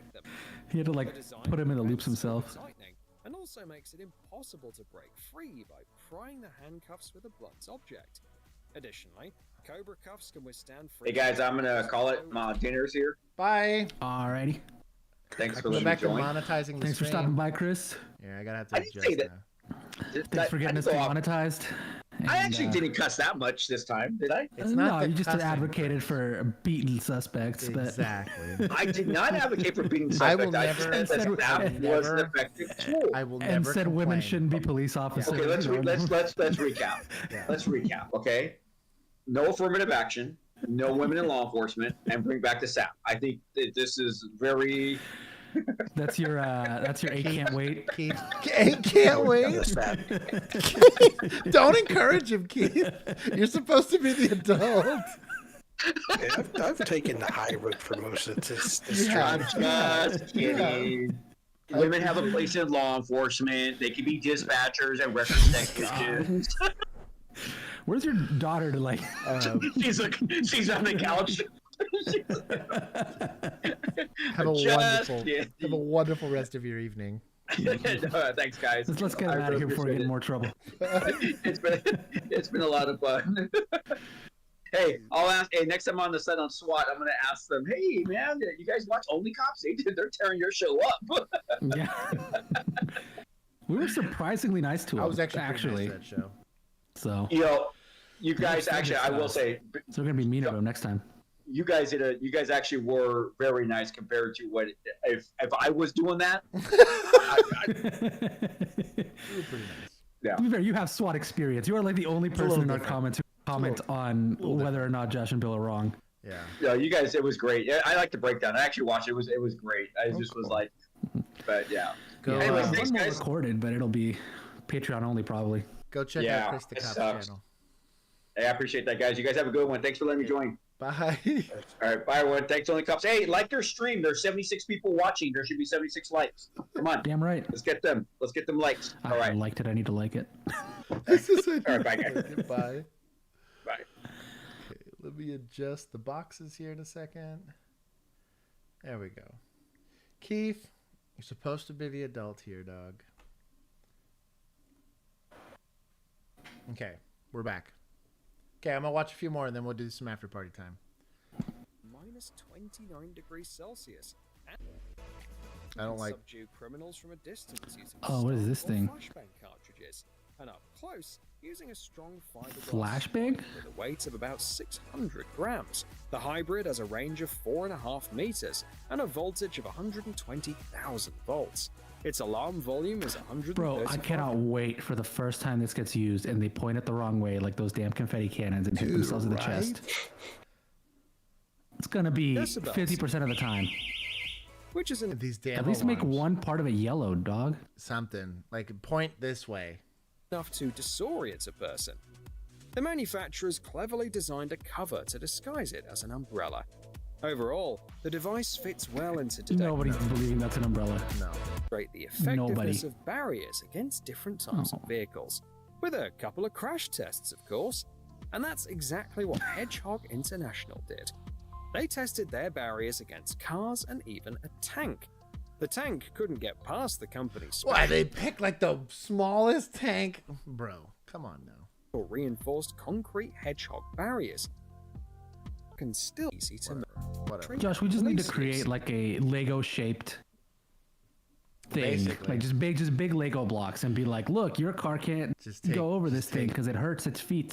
So this is 360. Get millions of dollars. What is this? From special cameras for Prod shield. dogs to search systems, they offer a wide range of Oh products. my god! Even their take on classic to the police brick. equipment like shields is innovative. Innovative, is it? By adding the EDI module to the shield, Oh they my turned it into a powerful strobe light with 14,000 lumens. No. They should put a taser on it while they're at it. They make a shield like that with the They should do all the way around the edge. It should have like an electric like wire, like the stupid tasing shot them? gloves. Yeah, so you can just when you smash them with the shield, it tases them. So They have those. They're already out. Oh man, So- I'm not original. well, they have This is why ballistic I'm broke. shields that have lights on them. That's a thing already, right? But they're ballistically rated. This I Mm-hmm. have doubts that this is ballistically rated. Yeah, this is riot shield level. If it can stop a machete, I'm down with it. I guess. I just feel like you would just like feint an attack to get him to lift it up and just whoop, you know, like I don't know. Also allows for light I signal mean, exchanges maybe, during the but most daytime people aren't at a that distance smart. of 10 meters. And of course, the shield still provides Oh, yeah, we protection go back? against various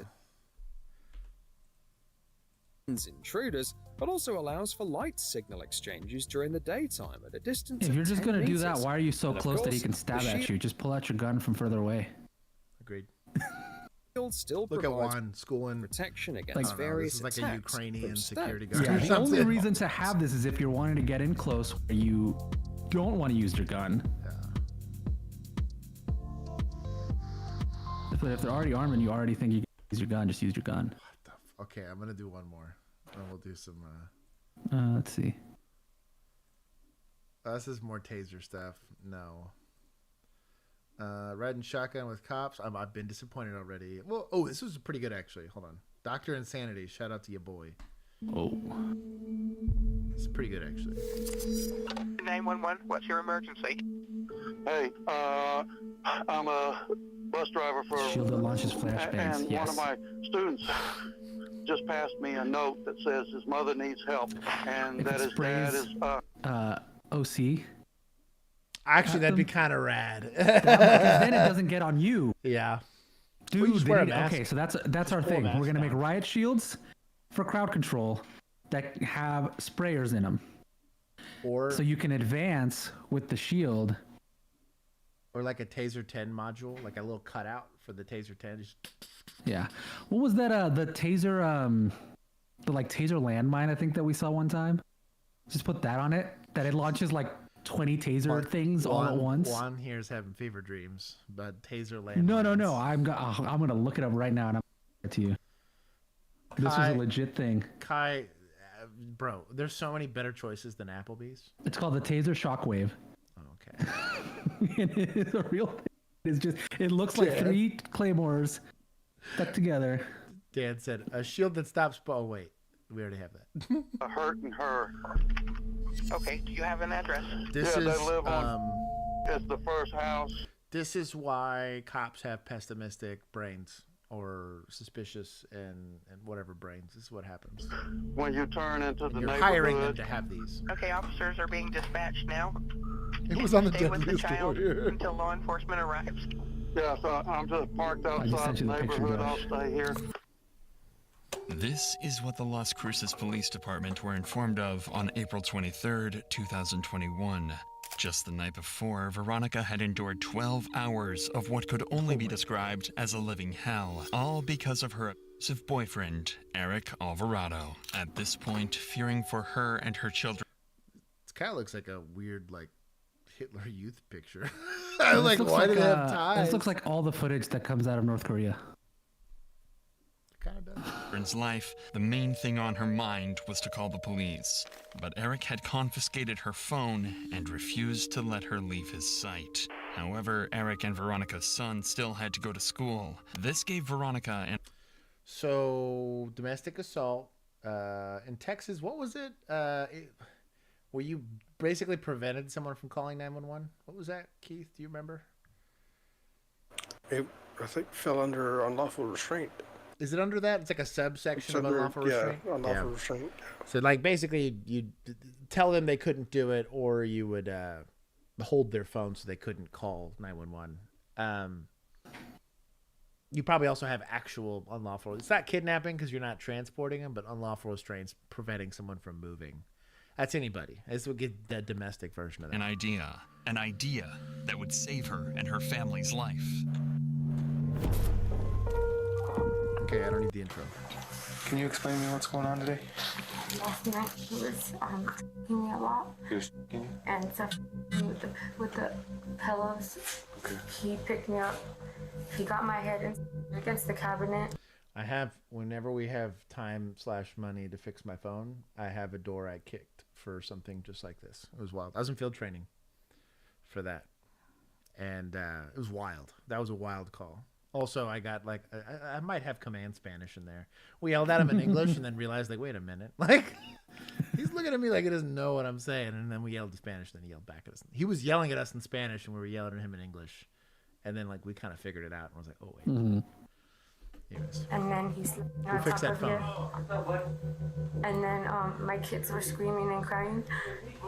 And he said that he was either I died or...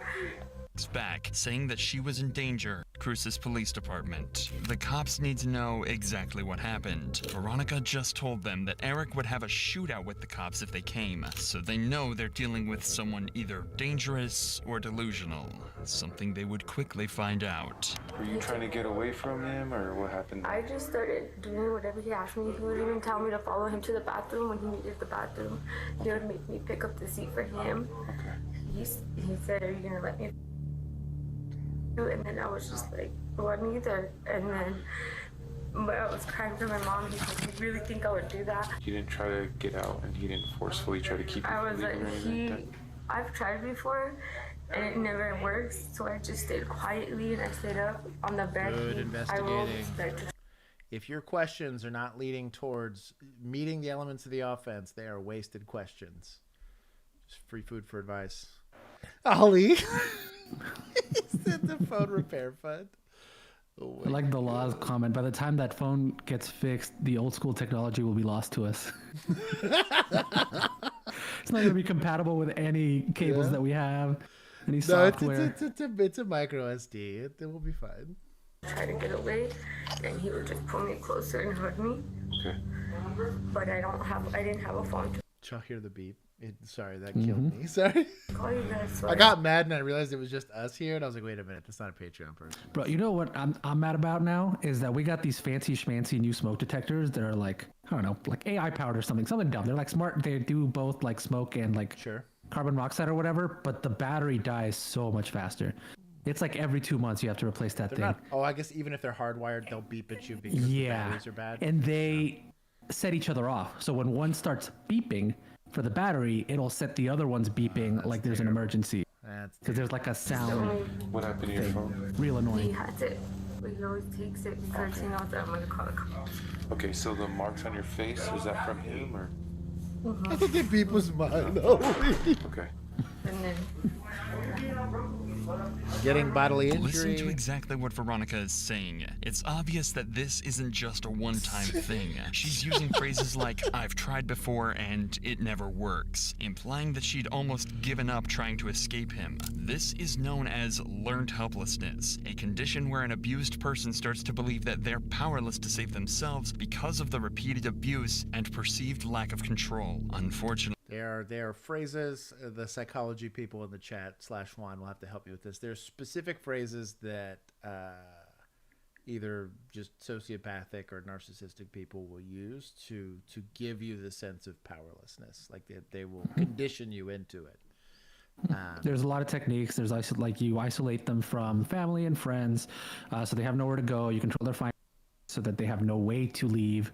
And then, you essentially, like between gaslighting and a bunch of other techniques, create a situation where mentally you just can't leave. And that's why it's really hard to abuse people out of abusive relationships. Yep.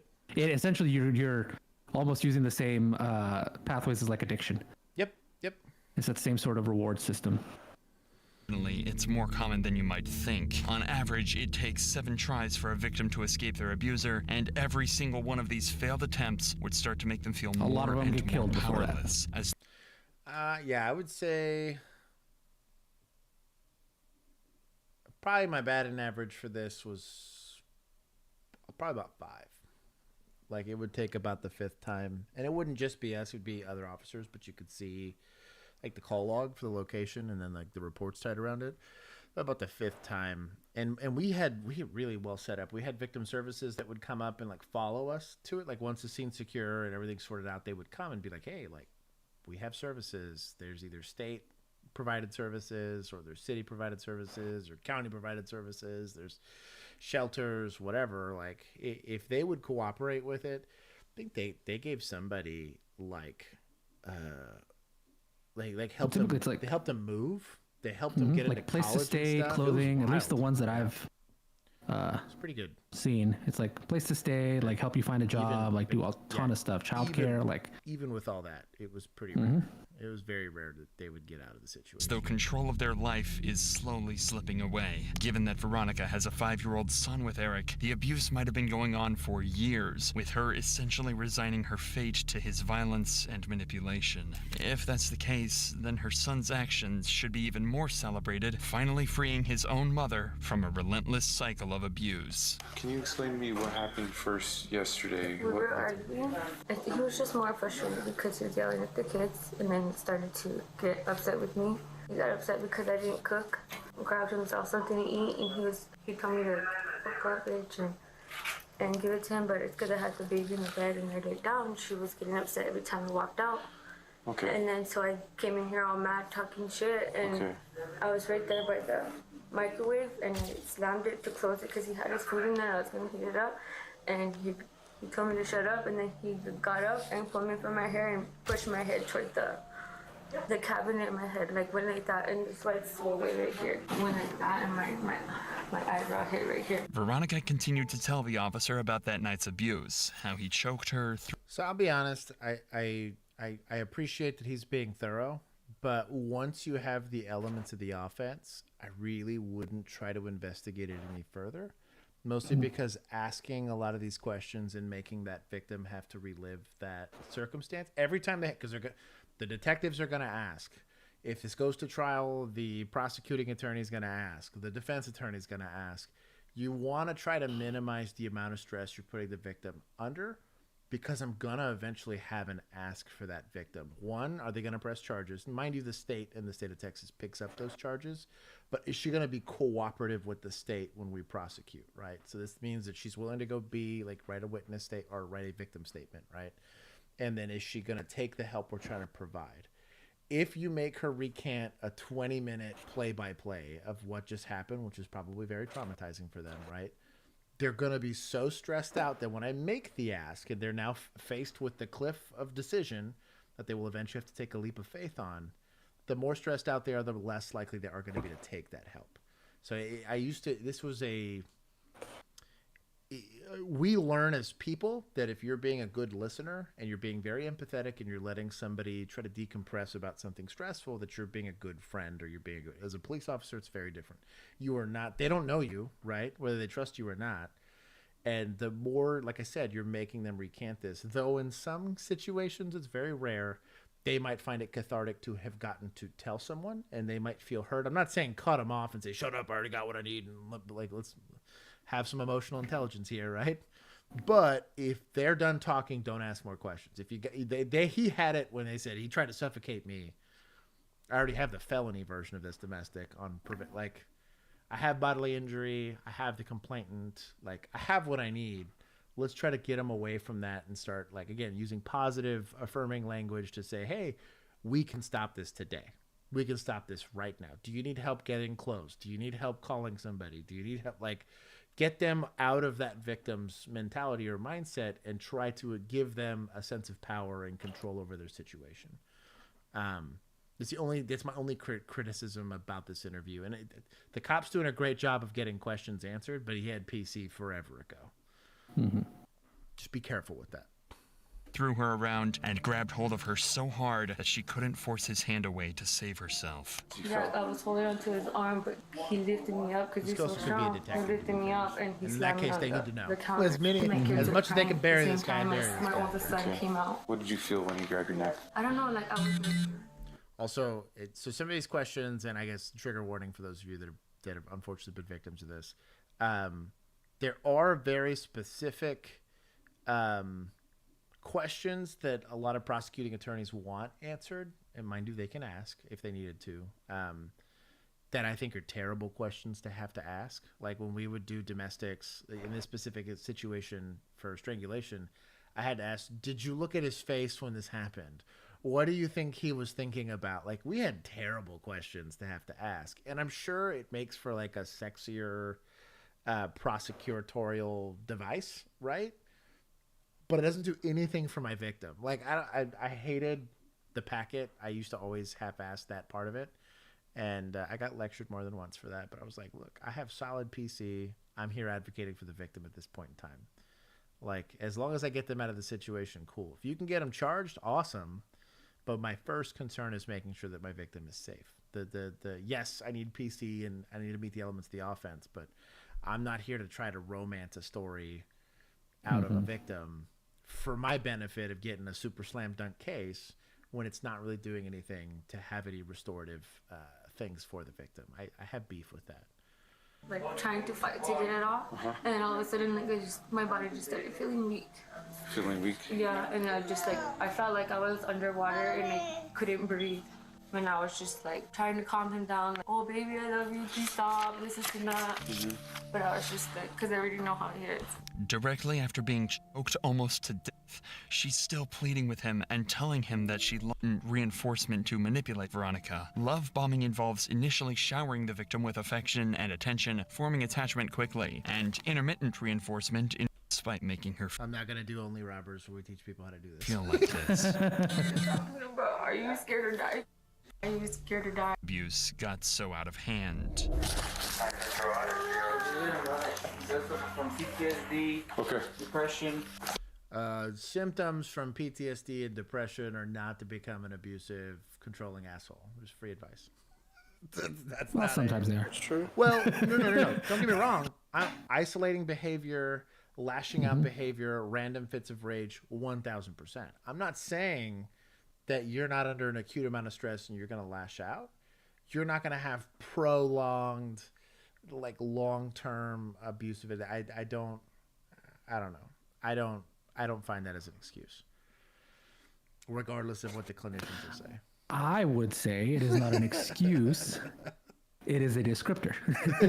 The same way that you are not excusing somebody with, like, I don't know, the flu when you're describing the symptoms of having the flu. Yeah.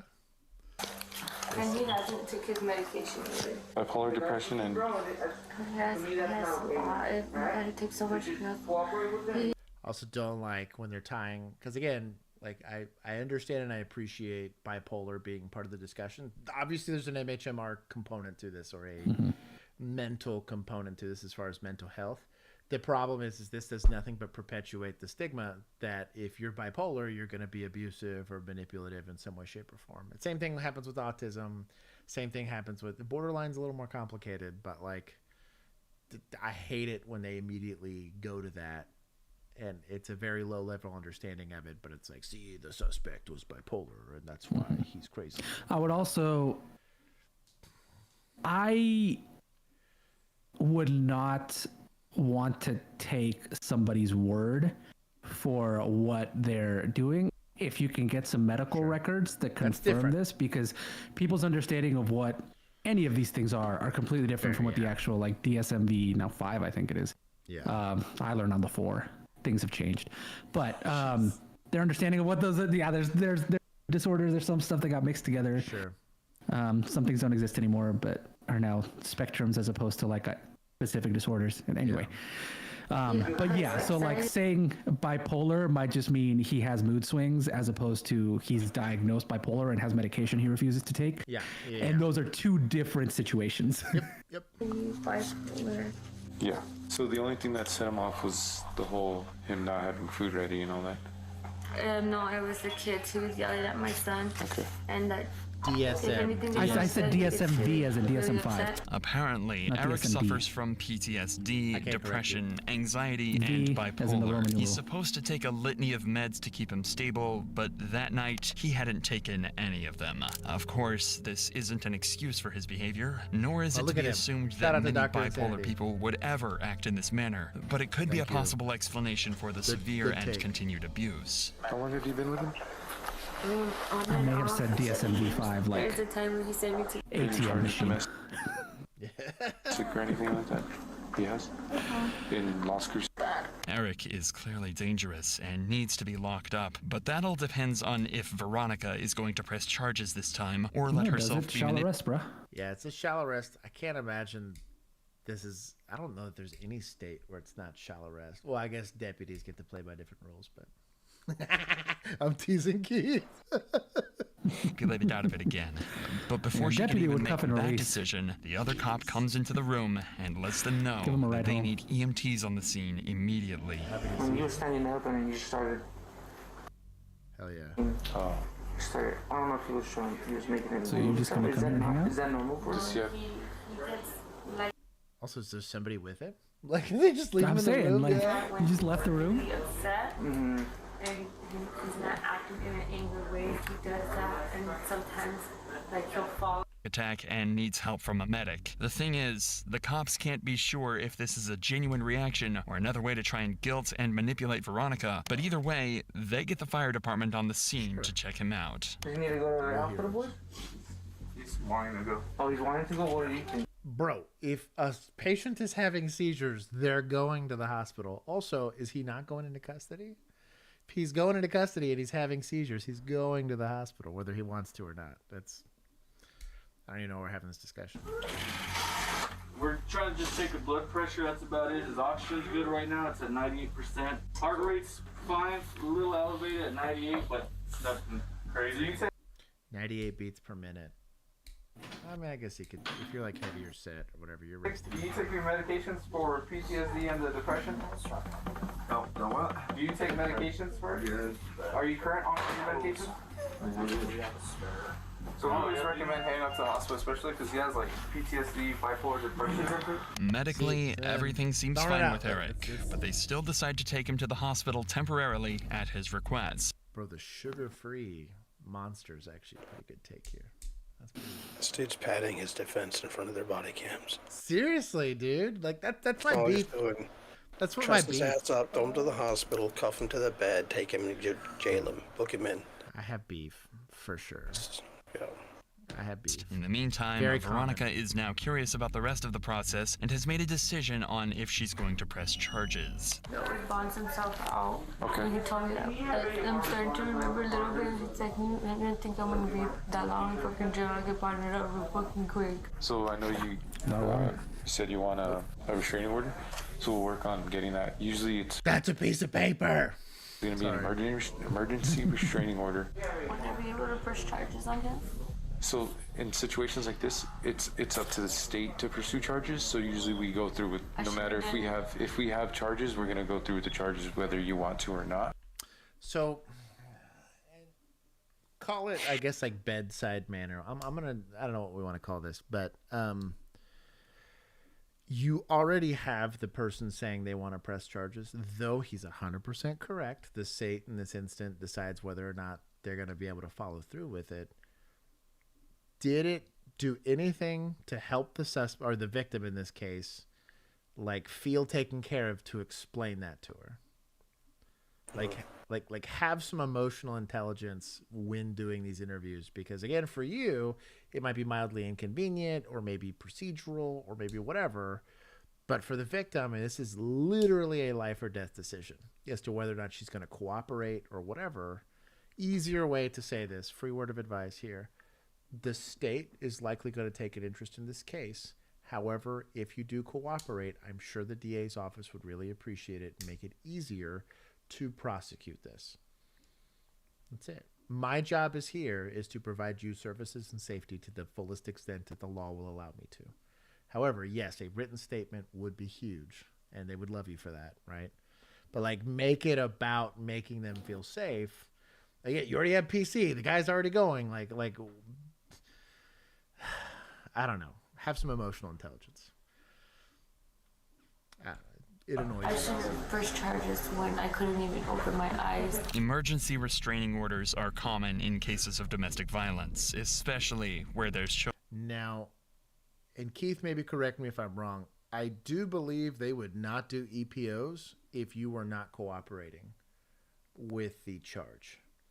Because a judge issues an EPO, not like the sheriff's department or anything like that. So it'd be tied. Right, the victim has to request the EPO. Yeah. So I mean, enforcement can go and yeah, here's all the evidence, Your Honor, to back this up. But I mean, it usually comes from the victim. Yeah, she would have to ask for this. Children involved. Courts are often available 20. Now, I have had a situation where they didn't want to cooperate with the charge but wanted the EPO because they just wanted the apartment to themselves, and that got complicated. But that was also a much more in the gray domestic than this one was. 24/7 for the filing of these, and in open and shut cases like these, they'll usually get approved on the same day. That means that Eric physically won't be allowed near Veronica, her kids, and likely their home won't legally be allowed to. Physically implies there's something stopping them.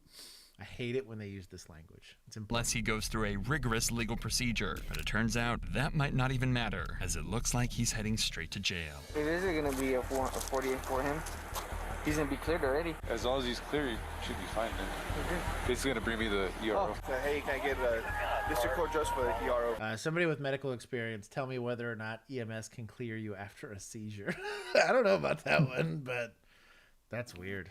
This is where Chris would be useful. From this point, the officer fills out the restraining order and takes care of some other paperwork and investigation around the house. But the day isn't over for Eric yet. Far from it. He was taken to the hospital, but as the officer figured, he was discharged almost as soon as he got there. That meant that it was his turn in the spotlight, and he was handed over to the police. Bro, that's a doctor that does not give a fuck. You will run into these at like county hospitals. It's really common because the doctors kind of know what's going on. And every once in a while, like we had Arlington Memorial Hospital, and I think it was like Saturdays. It was like a younger doctor that would kind of start looking at some stuff, and he's like, "He's here for what?" And he's like, "Clear him." And I was like, "Damn!" I mean, what am I gonna do? Overrule him? He's a physician, but I was like, "That was fast." Like, I've been here a few times, and that was fast. Who were going to make sure that he got exactly what he deserved. Stand up, face me. Turn around for this officer. Turn around for him, bro. Very compliant handcuffing. Oh, I got all the kids, bro. Alright, bud. Well, before we take you in, alright, you're going to be placed under arrest, okay? CID is the one that are going to take you the charges. Unfortunately, I don't know them.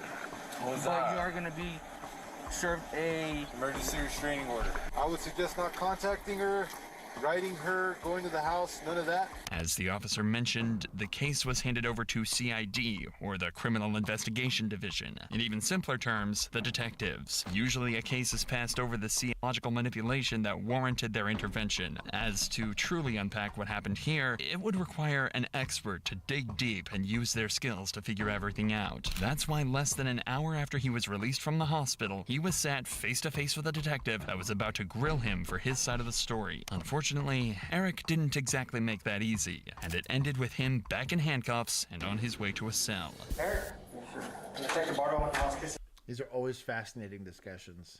I will say this about detectives. I will complain about everybody, but seasoned detectives, don't care if it's county, don't care if it's city, whatever, are very good at these interviews. I've seen some bad ones, but generally speaking, there've been some very good interviews. It's kind of probably why they're there, because that is their job, but I've seen beat cops like, oh boy, that are terrible at interviews. But Police department. How you doing? What happened last night? Not so bad. Okay, so you're here for a reason, and I'm here with you for a reason, and that's to get your side story. If you're gonna tell me nothing, I'm gonna go ahead and leave and proceed my investigation. Oh, yeah. So right now, this is your chance. What am I being charged with? I'm not there yet. But I'm in an investigation. I'm investigating you. I don't feel good, man. Okay. I want to go. All right. I'm gonna take you back to the holding cell, okay?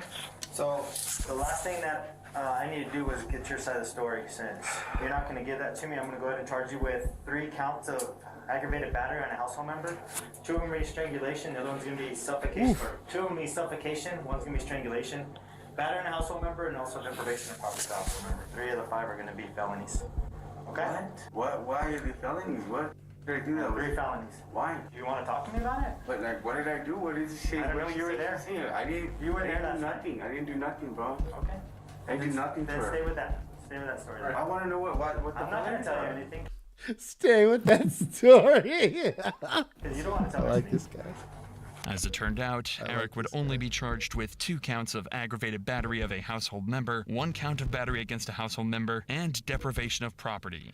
Yeah, I'm assuming 4 out of the 5 though. Well, and also it was likely that they're going to say we really can only prove it in that one instance. They're not going to try to find multiple instances where it happened. Getting the strangulation or whatever it was, yeah. Getting the one was probably a lot easier than trying to tie a bunch. Also, if he defeats one of them, it makes it much harder. You don't want charges to get dropped. That's what you don't want. You want to feel good about the charges that you're charging. And with Eric safely...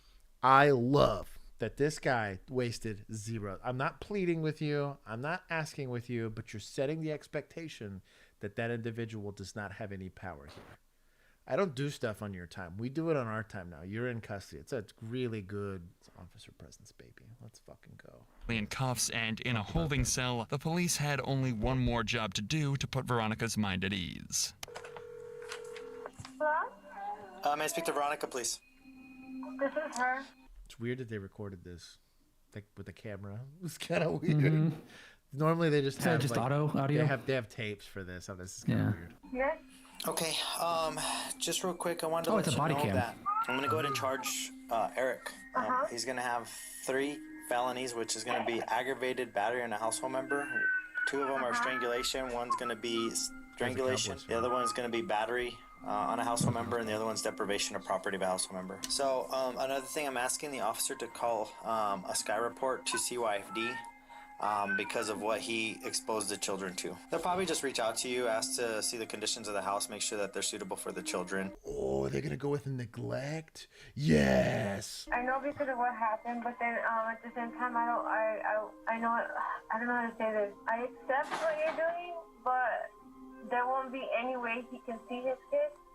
There will be, but it's got to be in different terms now. The way you guys had it, it obviously didn't work because look what he's exposing the children to. As of July 2024, Eric Alvarado is still awaiting sentencing and is being held without bond. Hell However, yeah. based on his charges and history, That's what I want. None of this PR bullshit. Like, let's go. it's estimated he'll likely spend up to 8 years behind bars. With intervention and checks by CPS, And the learn children will nothing. also receive treatment. Yeah, he's gonna come out probably just as fucked up. However, I do like that buys her plenty of time to develop a life that's not dependent on oh boy. But also it buys the lawyers time to fully sever any right he has to said kids. That being said, domestics can be complicated. I've seen this same mechanism try to be leveraged maliciously.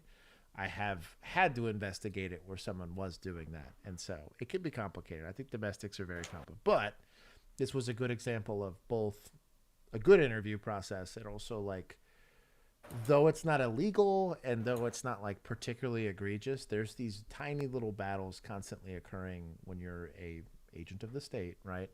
And you're trying to advocate for victims. Like it's a lot more complicated, and they won't teach that type of stuff in academy, or even in, you might have a good field training officer that's like, hey, let's not be a jackass. Like, let's try to do a good interview here.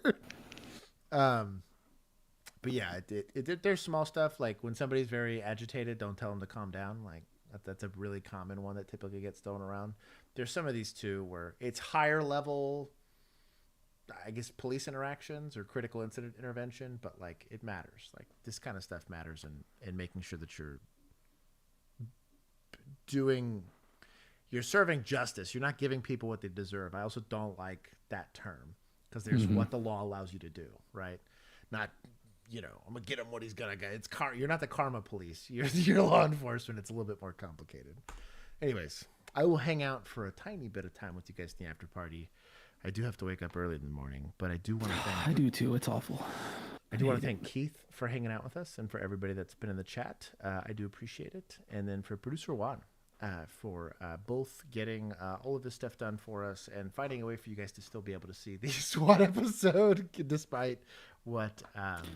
We have one more film. I'm gonna just put it on the Patreon. It'll be available for you to see, so you don't have to be a member, but we would appreciate if you would join. Yeah, if you hang out. And, So, anyways.